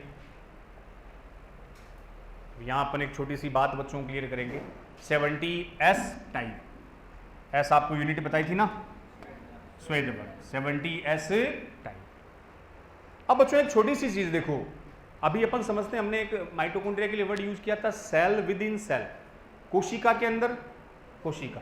अब हम माइटोकॉन्ड्रिया पढ़ रहे हैं तो कौन सी सेल में होना चाहिए, प्रोकैरियोट की यूकैरियोट? प्रोकैरियोट में तो होता ही नहीं ना, क्योंकि डबल लेयर है, डबल लेयर प्रोकैरियोट में नहीं है। तो ये एक सेल आपकी, देखियो बोर्ड पे, थोड़ी सी एक बात क्लियर करते हैं बच्चों, ये अपनी एक सेल है, कौन सी सेल है? यूकैरियोट। इस यूकैरियोट सेल में ये आपका मान लो माइटोकॉन्ड्रिया है, ये बेटा जी क्या है? माइटोकॉन्ड्रिया, ठीक है। तो ये यूकैरियोट सेल है, माइटोकॉन्ड्रिया को भी एक सेल कंसीडर कर लिया, कौन सी सेल? प्रोकैरियोट, क्योंकि प्रोकैरियोट सेल में डीएनए होता है, होगा, माइटोकॉन्ड्रिया में भी खुद का डीएनए। प्रोकैरियोटिक सेल में डीएनए कैसा होगा? डबल स्टैंडर्ड, कैसा? सर्कुलर, कैसा? नेक्ड। ऐसा ही डीएनए किसके पास है? माइटोकॉन्ड्रिया। प्रोकैरियोट सेल में राइबोसोम कैसे थे? माइटोकॉन्ड्रिया के पास भी 70s। तो प्रोकैरियोट और माइटोकॉन्ड्रिया में कुछ सिमिलरिटीज होती है, कुछ समानताएं होती है, इसलिए बेटा जी माइटोकॉन्ड्रिया को कुछ जगह प्रोकैरियोटिक सेल भी मान लिया जाता है। तो हम बोल सकते हैं यूकैरियोट सेल के अंदर ये कौन आ गई? प्रोकैरियोट सेल आ गई। तो माइटोकॉन्ड्रिया को किसके सिमिलर मान लिया? Prokaryote cell. तो कह सकते हैं सेल के अंदर cell, cell with in cell. तो बाह्य वाले मेन सेल यूकैरियोट है और माइटोकॉन्ड्रिया कैसा? प्रोकैरियोटिक, क्योंकि उसमें प्रोकैरियोटिक सेल के कुछ सिमिलरिटीज होती है। तो वो अपन इसी से बच्चों समझ लेते हैं। जैसे साइड में आप मेंशन कर लो कि एक तरफ मैंने लिखा प्रोकैरियोटिक सेल, एक तरफ लिखा माइटोकॉन्ड्रिया, अलग से बॉक्स बना के बच्चों, प्रोकैरियोट सेल और माइटोकॉन्ड्रिया, इनमें कुछ सिमिलरिटीज पाई जाती है, कुछ समानताएं होती है, जिस वजह से आप माइटोकॉन्ड्रिया को भी एक सेल कंसीडर कर सकते हो। पहला, प्रोकैरियोटिक सेल में डीएनए डबल स्टैंडर्ड होगा, सर्कुलर होगा, नेकेड होगा, जीसी रिच होगा। ये सारी चीजें माइटोकॉन्ड्रिया में भी प्रेजेंट होगी। प्रोकैरियोट और माइटोकॉन्ड्रिया की कुछ सिमिलरिटीज। प्रोकैरियोटिक कोशिका में डीएनए था डबल स्टैंडर्ड, माइटोकॉन्ड्रिया में भी डबल स्टैंडर्ड। दोनों का डीएनए सर्कुलर, नग्न, नेकेड होता है। जीसी रिच या क्या आगे हो? जीसी रिच क्या हुआ? डीएनए बढ़ा गया, ग्लाइको, क्या? GC rich. जी माने कोई का बस की बात को नहीं है, भैं बोल गई के बोल दो सर, हमारी तो भैं बोल गई। जीसी रिच बोलो। 11th वाले छोड़ो नन्हे मुन्ने, 11th से 12th में आने वाले और जो 12th पास कर चुके हैं भगवान की दया से, इस बार तो भगवान के रहमो करम से पास हुए हो, पास कर दिए गए, पास तो हुए कौन से हैं? बोलो। 12th पास करके आओ जी। ग्वेनोसिन, सी साइटोसिन। क्या है ये क्या बला आ गई सर? समझते हैं इसको भी, क्या है देखो। क्यों नहीं पढ़े? बायोमोलिक्यूल में ये बायोमोलिक्यूल कहां से आ जाता है सर? तो चलो बात करते हैं जीसी रिच की भी, लिख लो पहले आप। जीसी रिच, रिच का मतलब अधिकता, इसमें जीसी ज्यादा होती है, इसमें भी ज्यादा होती है। पहले चलो बच्चों 2-3 सिमिलरिटीज। यहां राइबोसोम कैसे? 70s राइबोसोम, इसमें भी कैसे? 70s ribosome. हम समानता की बात करें, सिमिलरिटीज की। एक और बेटा जी, प्रोकैरियोटिक सेल में एक मेथड होती है बाइनरी फिशन, अभी इसको भी हम डिस्कस करेंगे। इधर भी बाइनरी फिशन, बाइनरी फिशन को हिंदी में बोलते हैं द्विविभाजन। तो आप बोर्ड पे इन कुछ सिमिलरिटीज को लिखना बच्चों, फिर मैं बात करूं कि माइटोकॉन्ड्रिया को कैसे प्रोकैरियोटिक सेल के सिमिलर माना जाता है, क्यों माना जाता है।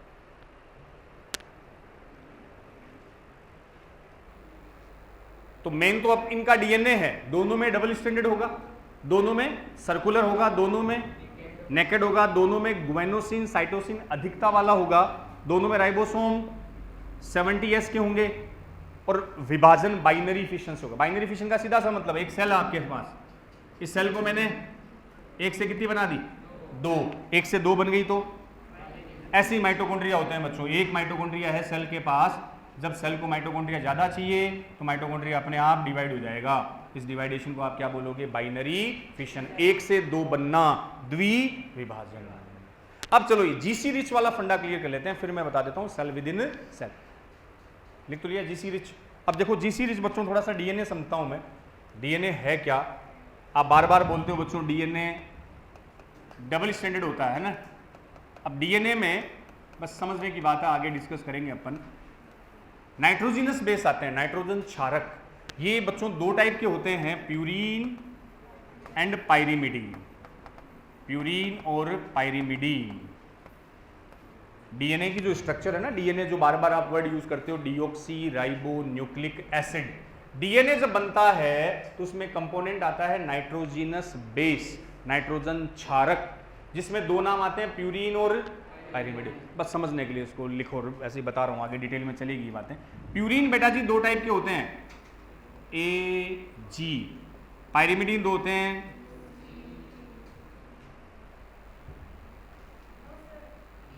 ए और जी। और ये हो गया, अच्छा जी वापस आ गया क्या, दो बार जी नहीं आएगा भाई, इसमें आ गया सी और टी, ठीक है। यूरेसिल है वो छोड़ो, एक बार आरएनए में होता है। तो यहां प्यूरीन एक नाइट्रोजिनस बेस है, मतलब बच्चों ऐसी स्ट्रक्चर जिसमें नाइट्रोजन होता है, प्यूरीन और पाइरिमिडीन, ये दो है। ए मतलब पूरा नाम होता है इनका एडिनिन, G4 होता है गुआनिन, सी माने साइटोसिन, ये 12th में आएगा मोलिकुलर बेसिस में, और टी माने थाइमिन, 11th में भी आता है बायोमोलिक्यूल में। ये चार आपके पास नाइट्रोजिनस बेस आ गए, एडिनिन, गुआनिन, साइटोसिन और थाइमिन। इसमें ये दो प्यूरीन है, ये दो पाइरिमिडीन है। अब बच्चों जब डीएनए बनता है तो हमने कहा डीएनए में स्ट्रैंड कितने हुए, दो। डीएस का मतलब ये कैसे, डबल स्ट्रैंड, दो रज्जु। और डीएनए की स्ट्रक्चर आप ऐसे समझ सकते हो, लेडर होती है ना बच्चों, सीडी, सीडी लेडर होती है। लेडर में ये दो स्ट्रैंड मान लिया आपने, देखो एक ही स्ट्रैंड, एक ही हो गया। बीच में जो स्टेयर होते हैं जिस पर आप पैर रखकर ऊपर चढ़ते हो, वही बेटा जी इसके नाइट्रोजिनस बेस है। सुनियो अब एक चीज, एक साइड में अगर नाइट्रोजिनस बेस आया एडिनिन, एक साइड में मैंने लिख दिया कुछ भी गुआनिन, इधर लिखा थाइमिन, साइटोसिन, एडिनिन, कुछ भी लिख दिया मैंने, थाइमिन ये लिख दिया, ये क्या है, नाइट्रोजिनस बेस। डीएनए कैसे बनता है वो बता रहा हूं। ये डीएनए का एक स्ट्रैंड है, एक रज्जुक है, ये डीएनए का दूसरा स्ट्रैंड है। दोनों स्ट्रैंड बेटा जी आपस में सीढ़ी की तरह, लेडर की तरह जुड़े रहते हैं। अब एक फिक्स है, प्यूरीन हमेशा जुड़ेगा पाइरिमिडीन से, ध्यान रखना, प्यूरीन जुड़ेगा पाइरिमिडीन। एडिनिन हमेशा जुड़ता है थाइमिन से, और गुआनिन बेटा जी हमेशा जुड़ेगा साइटोसिन से। मतलब एडिनिन के सामने हमेशा आपको थाइमिन मिलेगा और गुआनिन के सामने हमेशा आपको साइटोसिन मिलेगा। जुड़ेंगे किससे, बॉन्ड से। इनके बीच बॉन्ड होगा डबल बॉन्ड, इनके बीच हमेशा बॉन्ड होगा ट्रिपल, और ये बॉन्ड कौन से होंगे, हाइड्रोजन बॉन्ड। क्या कहा मैंने, प्यूरीन के सामने हमेशा प्यूरीन जुड़ेगा हमेशा पाइरिमिडीन से, फिक्स है। Adenine bind with thymine, guanine जुड़ेगा साइटोसिन, किस बॉन्ड से, हाइड्रोजन, इसके बीच डबल, यहां ट्रिपल। अब देखो डीएनए कैसे बना। पहला बच्चों एडिनिन है तो आप खुद ही समझ जाओगे सामने कौन आना चाहिए, एडिनिन के सामने हमेशा थाइमिन। तो इस स्ट्रैंड पर डीएनए के पास आएगा थाइमिन, क्लियर। गुआनिन है तो सामने कौन आएगा बेटा जी, साइटोसिन। थाइमिन है तो सामने एडिनिन, साइटोसिन है तो गुआनिन, एडिनिन है तो थाइमिन, थाइमिन है तो एडिनिन। तो अगर बच्चों आपको डीएनए का एक स्ट्रैंड का अगर सीक्वेंस पता हो तो दूसरा स्ट्रैंड बना सकते हो, बिल्कुल बना सकते हैं। थाइमिन है तो एडिनिन, गुआनिन है तो साइटोसिन। बॉन्ड आपको पता चल गए किसके बीच कौन से बॉन्ड, तो एडिनिन और थाइमिन के बीच हमेशा डबल बॉन्ड, गुआनिन और साइटोसिन के बीच ट्रिपल, एडिनिन थाइमिन डबल, इसके बीच ट्रिपल डबल डबल। और ये बॉन्ड कौन से हैं, हाइड्रोजन बॉन्ड। तो आपसे पूछ लिया इस डीएनए में टोटल हाइड्रोजन बॉन्ड कितने, आप बता दोगे 2 3 5 7 10 12 14, 14 हाइड्रोजन बॉन्ड। तो ये एक लेटर लाइक स्ट्रक्चर बन गई, तो इसको हमने बोल दिया डीएनए। अब इसको बेटा जी ट्विल कर लेते हैं, ट्विस्ट, घूम गई। और यही डीएनए जब घूम गया ऐसे, बस इस घूमे हुए डीएनए को हम क्या बोल देंगे, ये डबल स्टैंडर्ड डीएनए। और ये बीच में ये वो आ गए एडिनिन गुआनिन, ये थाइमिन, ये वाले। तो ये जो ग्रीन कलर है वो इनको इंडिकेट कर रहा है, और ये दो इसके क्या हो गए, स्ट्रैंड। हमने सीडी को क्या कर दिया, कॉइल कर दिया। तो ये डीएनए की स्ट्रक्चर होती है जिसमें मैंने क्या बोले, प्यूरीन और पाइरिमिडीन, ये बच्चों क्या होंगे, नाइट्रोजिनस बेस। तो प्रोकैरियोट का जो डीएनए है उसमें कौन ज्यादा मिलेंगे, जी और सी। देखो इसमें 80 1 2 3 4, इस डीएनए में ज्यादा कौन है, 80 ज्यादा है, जबकि जी और सी 1 और 2 ही है। तो ये डीएनए बच्चों प्रोकैरियोट का नहीं है, ये यूकैरियोट का है। जिस डीएनए में जी और सी अमाउंट ए और टी से ज्यादा हो वो डीएनए किसका होगा, प्रोकैरियोट का, प्रोकैरियोट का। जबकि जिसमें ए और टी ज्यादा हो वो डीएनए यूकैरियोट का। ये याद रखने वाली बात है। बाकी आप इस स्ट्रक्चर से समझ जाओ कि टी के सामने एडिनिन आएगा, टी को आप थाइमिन बोलते हो, ए को एडिनिन, जी को ग्वानिन और सी को साइटोसिन। बात भेजे में घुसी गया। अब जो मैंने यहां लिखा था ना बच्चों, ये वर्ड आपने यहां लिखा था कि इस डीएनए में ज्यादा कौन है, जी सी, ग्वानिन और, तो जिस डीएनए में जी और सी ज्यादा होता है वो डीएनए किसका होगा, प्रोकैरियोट का। ऐसा ही किस में मिलता है, तो माइटोकॉन्ड्रिया के बहुत सारे कैरेक्टर किससे मिलते जुलते हैं, प्रोकैरियोटिक सेल से। इसलिए आप बोल सकते हो कि माइटोकॉन्ड्रिया यूकैरियोट के अंदर की प्रोकैरियोटिक सेल है। तो cell with in cell, clear. तो दोनों में सिमिलरिटी है, इसलिए बेटा जी आप मेंशन कर लेना। ये थोड़ा एक डीएनए का 11th वाले बच्चे तो साइड में बना के समझ लियो कि क्या होता है एडेनिन थाइमिन। 2 वर्ड तो लिख लो, ध्यान रहे, जी सी, ग्वानिन और साइटोसिन, ग्वेनाइन और साइटोसिन। 1:30 बजे फटाफट करियो, फिर बस फंक्शन हो गया है। भूख लग रही है क्या,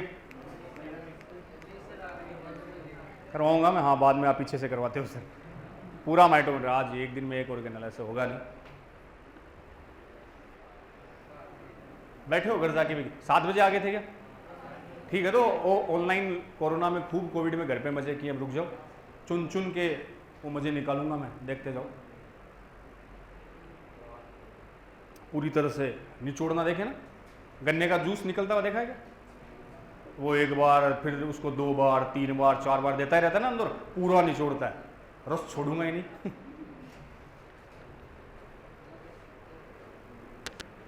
ये फिक्स है बच्चों, एडेनिन हमेशा जुड़ता है थाइमिन से, ग्वानिन हमेशा जुड़ता है साइटोसिन। तो अगर आपको डीएनए का एक स्ट्रैंड के सीक्वेंस पता हो, आप दूसरा अपने आप बता सकते हो। और जिस डीएनए में जी और सी ज्यादा हैं वो डीएनए प्रोकैरियोट का होगा। ये डायग्राम में जो मैंने आपको बनाया उसमें ज्यादा आपको कौन दिख रहा है, ए और टी, तो ये प्रोकैरियोट नहीं, ये यूकैरियोट का डीएनए। ऐसे भी पूछ लेते हैं डायग्राम देके कि बताओ भाई प्रोकैरियोट है कि यूकैरियोट है। तो आप वाले डीएनए में छोटी सी बात बताओ, 2 डीएनए दे दिए, एक प्रोकैरियोट का एक यूकैरियोट का, मेल्टिंग पॉइंट ज्यादा किसका होगा, गलनांक बिंदु ज्यादा, गर्म करने पर जल्दी कौन टूटेगा, अलग जल्दी कौन होगा, एक तो होगा ही, आधे प्रोकैरियोट होगा सर, यूकैरियोट प्रोकैरियोट। अरे एक तो बताओ, जिसमें डबल बॉन्ड ज्यादा है वो जल्दी टूटेगा कि ट्रिपल वाला, ज्यादा जोर कहां आएगा, डबल को तोड़ने में कि ट्रिपल को। भगवान के लिए ये तो गलत मत बोलो, मेरे हार्ट अटैक आ जाएगा।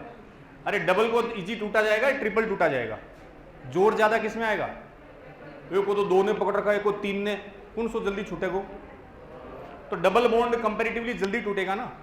तो यूकैरियोट में कौन ज्यादा है, अपने में कौन ज्यादा है, 80, मतलब कौन से बॉन्ड ज्यादा है, डबल, इजीली टूटेगा।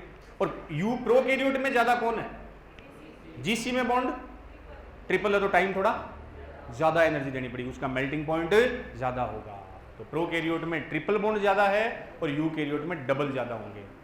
ATGC से ध्यान रख लेना, ये 12th की बातें हैं, मोलिकुलर बेसिस वाले चैप्टर की, वो जब पढ़ाऊंगा मैं बताऊंगा आपको। यहां बस इतना बेटा जी भेजे में घुसा लो कि GC रिच होता है, GC की अधिकता होती है, G और C का मतलब होगा ग्वेनाइन और साइटोसिन, जो यूनिक फीचर है प्रोकैरियोटिक डीएनए का।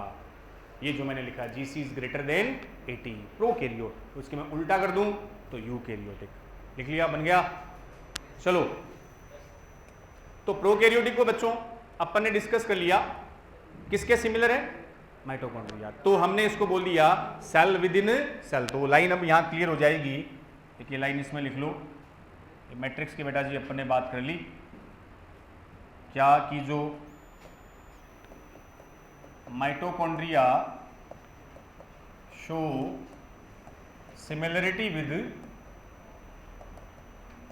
Prokaryotic cells.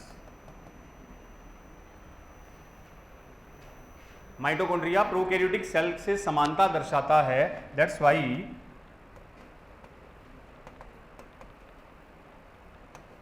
माइटोकॉन्ड्रिया को क्या माना जा सकता है, लाइकेज प्रोकैरियोटिक सेल। माइटोकॉन्ड्रिया को प्रोकैरियोटिक सेल्स के रूप में प्रदर्शित कर सकते हैं, इसलिए हम बोल सकते हैं सेल विद इन सेल।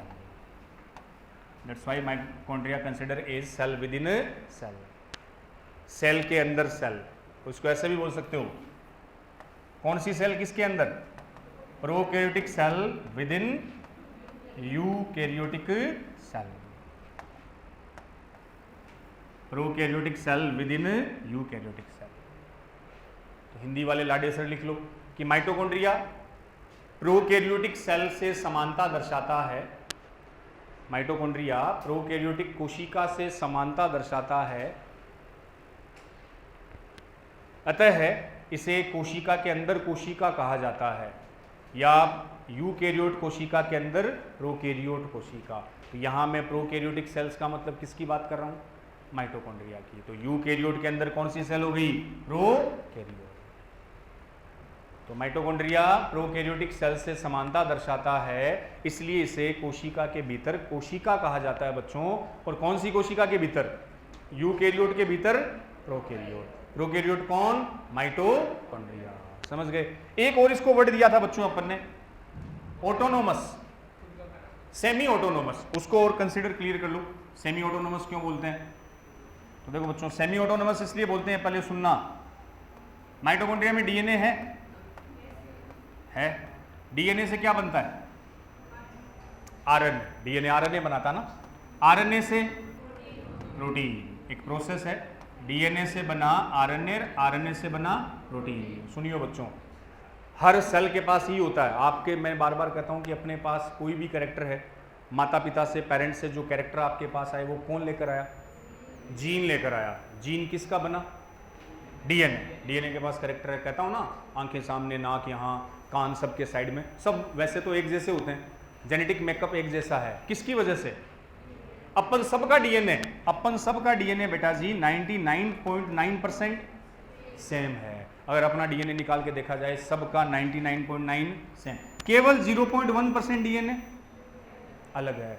0.1% अलग होते ही हम सब बिल्कुल एक जैसे, शक्लें अलग अलग है सबकी, वो अलग अलग जो वेरिएशन है वो किसकी वजह से है, इस 0.1% डीएनए। तो पूरी वेरिएशन, विभिन्नता का कारण कौन, डीएनए, जिसके बने हैं जीन। जीन जो पेरेंट्स से कहाँ आएंगे, अपने में आएंगे, और पेरेंट्स से आपके अंदर क्या लाएंगे, कैरेक्टर लाएगा, लक्षण। तो यहां मैं कह रहा हूं कि जो डीएनए के पास कैरेक्टर है, इंफॉर्मेशन है, वो किसको दी, आरएनए ने उसे क्या बना दिया।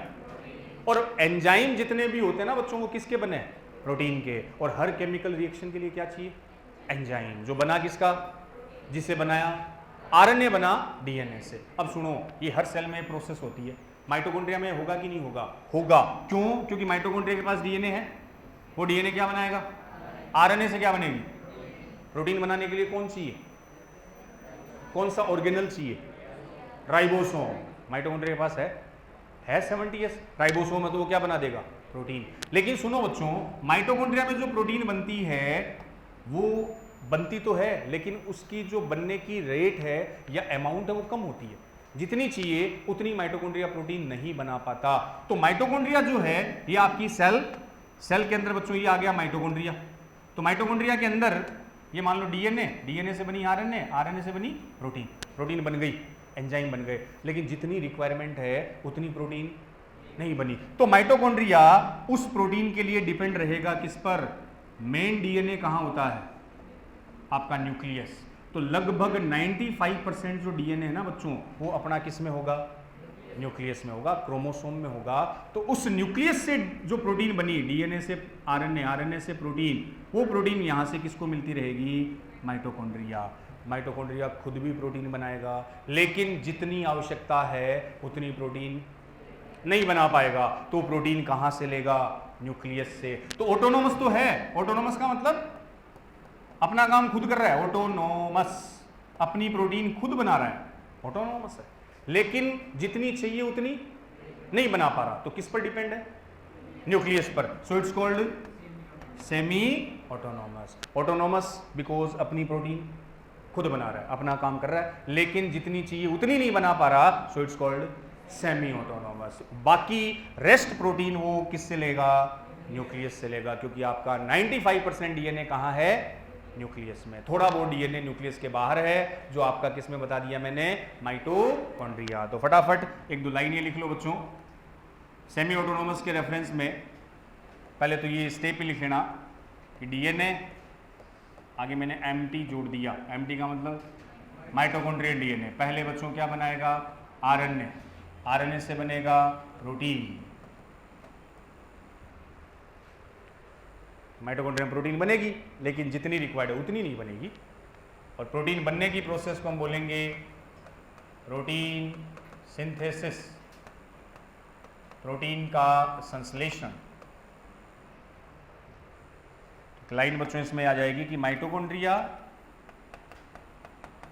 Have protein synthesis machinery. Mitochondria have protein synthesis machinery. Mitochondria में प्रोटीन संश्लेषण मशीनरी उपस्थित होती है। जो रिक्वायरमेंट है प्रोटीन बनाने के लिए वो सब इसके पास है। Mitochondria have protein synthesize machinery. अरे किसी चीज को बनाने के लिए आपको क्या क्या चाहिए वो सब है माइटोकॉन्ड्रिया के पास। प्रोटीन बनाने के लिए आपको क्या चाहिए? राइबोसोम, डीएनए, आरएनए सब माइटोकॉन्ड्रिया के पास है। लेकिन पंगा ये है जितनी रिक्वायर्ड है उतनी प्रोटीन नहीं बना पाएगा, तो बेचारा किससे मांगेगा? न्यूक्लियस से। तो ऑटोनोमस तो है लेकिन पूरा नहीं है, सेमी ऑटोनोमस ऑर्गन। तो mitochondria have protein synthesize machinery. Next, लेकिन बेटा जी माइटोकॉन्ड्रिया डजंट सिंथेसाइज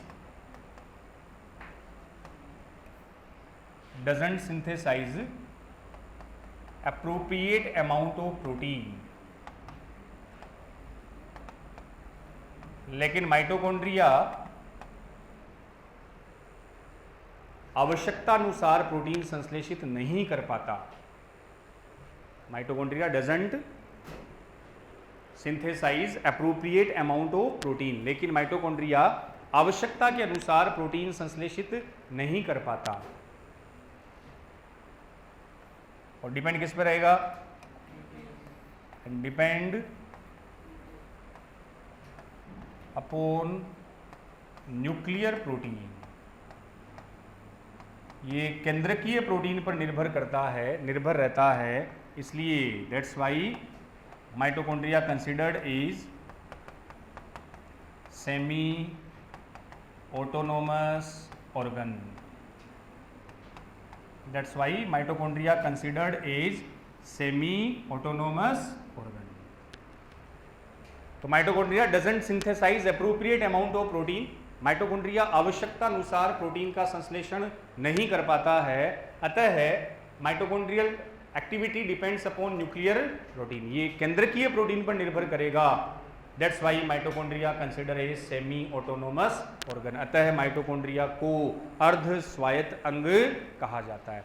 ऑटोनोमस नहीं कहेंगे, सेमी ऑटोनोमस, क्योंकि इसे कुछ प्रोटीन कहाँ से लेनी पड़ेगी? न्यूक्लियस से। फिर से सुन लो, mitochondria have protein synthesis machinery. Mitochondria के पास प्रोटीन संश्लेषण वाला सिस्टम है। प्रोटीन बनाने के लिए क्या क्या चाहिए? डीएनए, आरएनए, राइबोसोम, वो सब माइटोकॉन्ड्रिया के पास है, बाहर से नहीं लाने। But mitochondria doesn't synthesize appropriate amount of protein. लेकिन बच्चों जितनी रिक्वायर है उतनी प्रोटीन माइटोकॉन्ड्रिया नहीं बना पाएगा, कम ही बनाएगा। सो माइटोकॉन्ड्रिया डिपेंड किस पर रहेगा?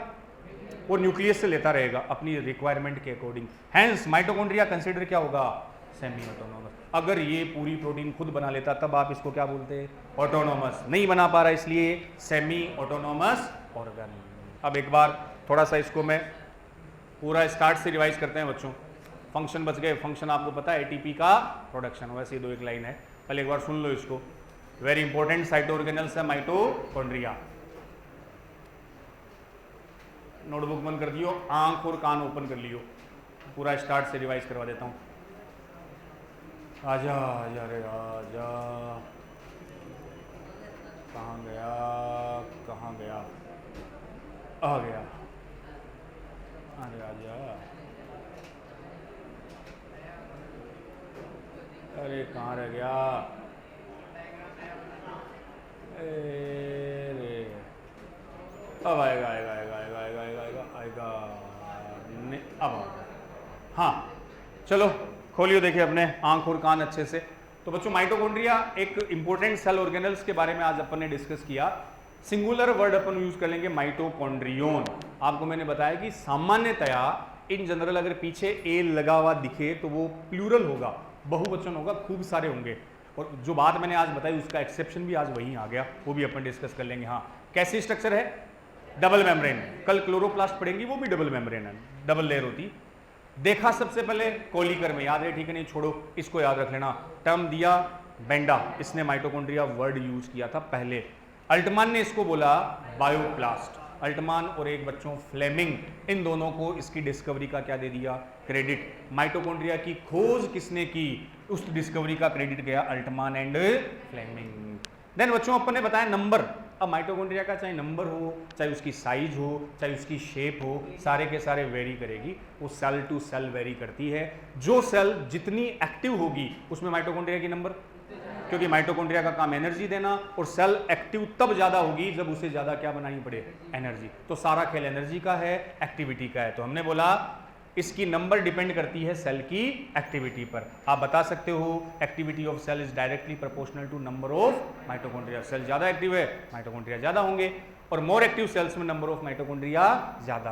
प्लांट और एनिमल की बात करें बच्चों तो एनिमल सेल में माइटोकॉन्ड्रिया ज्यादा होंगे, अपने को ज्यादा एनर्जी की रिक्वायर होती है। और आपसे पूछे सबसे ज्यादा माइटोकॉन्ड्रिया कहां दिखेंगे, तो अपना आंसर होगा बर्ड्स की फ्लाइट सेल्स में। फ्लाइट का मतलब विंग्स, विंग्स आपके फोर लिम्ब, आपके हाथ ही बर्ड्स के क्या है, विंग्स है, और उनकी मसल्स को मैं क्या बोल दूंगा, फ्लाइट मसल। वहां माइटोकॉन्ड्रिया सबसे ज्यादा।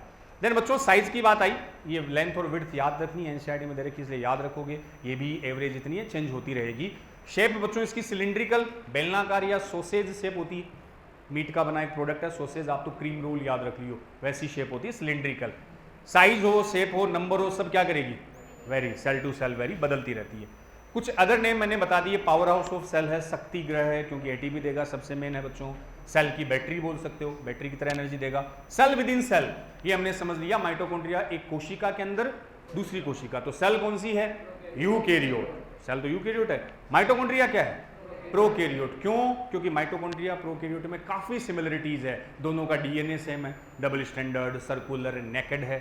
दोनों में राइबोसोम सेम है, 70S है। दोनों डिवीजन कैसे करेंगे, बाइनरी फिशन, 1 से 2 बनेंगे, द्विविभाजन, बहुत सारी सिमिलरिटी। इसलिए माइटोकॉन्ड्रिया को आपने क्या मान लिया, प्रोकैरियोटिक सेल। तो यूकैरियोट के अंदर प्रोकैरियोट, तो सेल विद इन सेल, ऐसे भी बोल सकते हो, prokaryotic cell with in eukaryotic cell. Then बच्चों सेमी ऑटोनोमस ऑर्गन, आधे खुद के काम आधे खुद ही कर लेगा। अब यहाँ ऑटोनोमस का मतलब होता है जो ऑर्गन अपना प्रोटीन खुद बना ले। सबसे मेन बेटा जी प्रोटीन बनाना। डीएनए आपके पास है, डीएनए से आपने आरएनए बनाया, आरएनए से आपने प्रोटीन बनाने के लिए आपको राइबोसोम भी चाहिए। सारी चीजें माइटोकॉन्ड्रिया के पास है, लेकिन जितना रिक्वायरमेंट है उतनी प्रोटीन नहीं बनाएगा। कुछ प्रोटीन वो कहाँ से मांगेगा, न्यूक्लियस से, क्योंकि 95% से ज़्यादा डीएनए आपका कहाँ है, न्यूक्लियस में। मेन डीएनए तो वही होता है। तो हमने ऑटोनोमस नहीं कहा, ऑटोनोमस तब कहते हैं जब पूरी प्रोटीन खुद बना लेता। पूरी नहीं बना रहा, इसलिए बना रहा है बट पूरी नहीं बना पा रहा। Most busy and active cell है, मोस्ट बिजी है, हमेशा एक्टिव रहेगा, लगातार एनर्जी बनाता रहेगा। स्ट्रक्चर की बात करें तो मैंने पहले बताया कि माइटोकॉन्ड्रिया को बेटा जी हर ऑर्गेनल्स आप इलेक्ट्रॉन माइक्रोस्कोप से देखते हो, अपनी आंखों से देख ही नहीं सकते। इलेक्ट्रॉन माइक्रोस्कोप से भी माइटोकॉन्ड्रिया नहीं दिखेगा। हाँ, पूरी सेल में ढूंढते रहो, कहीं नहीं दिखेगा। तो देखने से पहले उसे क्या करना पड़ेगा, कलर देना पड़ेगा, स्टेन करना पड़ेगा। और स्टेन केमिकल का इंपॉर्टेंट नाम है, कहाँ गायब हो गया, ये जेनस ग्रीन था, ये रहा, इधर देख लो, जेनस ग्रीन, जिससे माइटोकॉन्ड्रिया हरे रंग का दिखेगा। इसके बिना माइटोकॉन्ड्रिया नहीं दिखेगा। ये रही स्ट्रक्चर। पूरी स्ट्रक्चर को 4 पार्ट में आपने डिवाइड कर दिया। सबसे बाहर इसकी आउटर मेम्ब्रेन, दूसरी आउटर इनर मेम्ब्रेन की वजह से माइटोकॉन्ड्रिया में 2 चैम्बर बन गए। ये वाला आउटर चैम्बर, ये इनर चैम्बर। अब बच्चों आउटर मेम्ब्रेन में ये मैंने बना के बता दिया आपको, कौन, पोरीन। पोरीन की वजह से परमिएबिलिटी ज्यादा, ज्यादा मटेरियल एक्सचेंज होगा। इनर में ध्यान रखना, ये आ गए ऐसे अंगुली जैसे फिंगर लाइक प्रोजेक्शन, जिनको क्या कहा, क्रिस्टी कहा, plural crista, cristae plural, crista singular, ये एक्सेप्शन उल्टा है। और अंदर जो भरा हुआ है सारा का सारा मैट्रिक्स, ये इनर चेंबर, और ये बेटा जी कौन सा आ गया, आउटर। आउटर को पेरी माइटोकॉन्ड्रियल स्पेस, और अंदर डीएनए, आरएनए, ये राइबोसोम सब है, प्रोटीन भी यहाँ प्रेजेंट होगी। अब इसको वन बाई वन अपन ने उठाया। सबसे पहले आउटर मेम्ब्रेन, जो आउटर है कौन है, पोरीन से परमिबिलिटी ज्यादा एक्सचेंज होगा। एंजाइम हर जगह, एक ये भी आ जाता है आपकी सेल में सबसे ज्यादा एंजाइम कहाँ होंगे, माइटोकॉन्ड्रिया में सबसे ज्यादा एंजाइम। कल तो बताया था लाइसोसोम में, कितने बताए थे, 50 से भी ज्यादा एंजाइम कहाँ, 3 क्वेश्चन आए।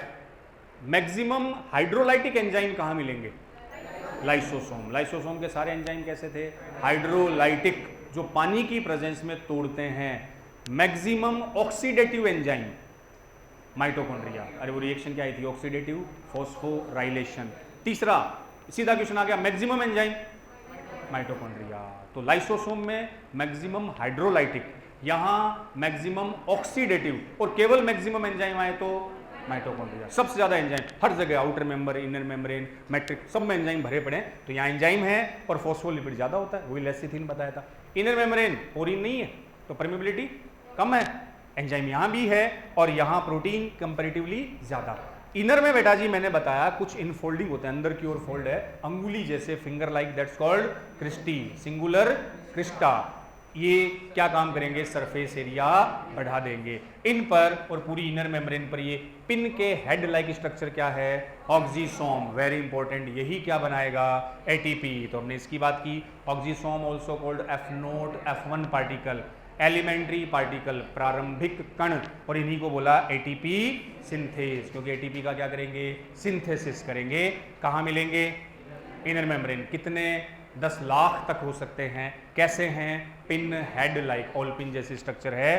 क्या काम, एटीपी का प्रोडक्शन। कैसे, वो हमने किस डायग्राम से आपको बता दिया कि ये बेटा जी oxysome, outer membrane, inner membrane, बीच का space peri mitochondrial space, oxysome का बेस, बीच वाला स्टोक, ये हेड, तो हेड और बेस को जोड़ने वाला स्टोक, बेस को बोला F0, हेड F1, सो F0 F1 पार्टिकल। एटीपी कैसे बनाएगा, एडीपी और पीआई को जोड़कर एटीपी बना देगा। ऑक्सीजन ऑक्सीडेटिव, क्या जुड़ रहा है, फॉस्फेट, सो फॉस्फोराइलेशन, ऑक्सीडेटिव फॉस्फोराइलेशन, इस प्रोसेस को बोला जाता है जिसमें आपका क्या बनेगा, एटीपी। कहां, इस ऑक्सीसोम में। देन आउटर, अब 2 चेंबर है बच्चों, बाहर वाला outer chamber peri mitochondrial space, किसके बीच, आउटर और इनर मेम्ब्रेन के बीच। क्या भरा है, मेनली पानी है। पानी है तो मैं क्या बोल दूं, एक्वस। मैट्रिक्स में भी पानी है, वो भी एक्वस है। अब inner chamber, that's called matrix, इसमें भी पानी प्रेजेंट है, दैट्स कॉल्ड एक्वस, दोनों एक्वस है। इसमें और भी कई चीजें हैं, इसमें इसका डीएनए डबल स्टैंडर्ड है। सिंगल का मतलब यहां ध्यान रखना, नंबर, एनसीईआरटी में वर्ड आएगा सिंगल, लेकिन सिंगल यहां क्या है, संख्या। डीएनए है कैसा, डबल स्टैंडर्ड, कैसा, सर्कुलर, मेम्ब्रेन मेम्ब्रेन नहीं तो नेक्ड है। राइबोसोम कैसे, 70S। अब यहां बच्चों डिस्कस किया कि राइबोसोम, माइटोकॉन्ड्रिया, प्रोकैरियोटिक सेल में बहुत सारी समानताएं हैं, जैसे कि दोनों का डीएनए सेम है, दोनों के राइबोसोम सेम है, दोनों डिवाइड कैसे करेंगे, 1 से 2 बनेंगे। एक वर्ड हमने यहाँ लिखा जीसी रिच, जी और सी अधिकता में पाए जाते हैं। जीसी समझने के लिए आपने थोड़ा सा डीएनए के बारे में बताया। डीएनए के स्ट्रक्चर में होते हैं नाइट्रोजिनस बेस, प्यूरिन और पायरिमिडीन। प्यूरिन है 2, एडिनिन ग्वानिन, पायरिमिडीन है साइटोसिन और थाइमिन। एडिनिन हमेशा जुड़ा थाइमिन से, ग्वानिन हमेशा जुड़ा साइटोसिन से। इनके बीच डबल बॉन्ड, इनके बीच ट्रिपल, और वो होते हैं हाइड्रोजन बॉन्ड। तो जब हमने स्ट्रक्चर बनाई ऐसी डबल स्टैंडर्ड बन गई। अब कुछ में ए और टी ज्यादा होगा, कुछ में जी और सी। जी और सी अगर ज्यादा है तो वो प्रोकैरियोट है, ए और टी ज्यादा है तो वो यूकैरियोट है। बेटा जी माइटोकॉन्ड्रिया की जब डीएनए देखा गया उसमें जी और सी ज्यादा मिला, मतलब वो किसके जैसा हुआ, प्रोकैरियोट। फिर अपने माइटोकॉन्ड्रिया कहा इसलिए show similarity with, mitochondria prokaryotic cells के समानता दर्शाता है, इसलिए हमने कहा cell with in cell. Mitochondria को क्या मान लिया, प्रोकैरियोटिक सेल। और डीएनए से ही आरएनए बनाएगा, आरएनए से प्रोटीन बनेगी, लेकिन माइटोकॉन्ड्रिया में प्रोटीन बनाने के सारी मशीनरी है, सारे कंपोनेंट है, लेकिन आवश्यकता हो उतना प्रोटीन नहीं बना पाता, तो ऑटोनोमस की जगह हम क्या बोलेंगे, सेमी ऑटोनोमस ऑर्गन। बाकी कल करेंगे, तब तक के लिए थैंक यू, जय हिंद।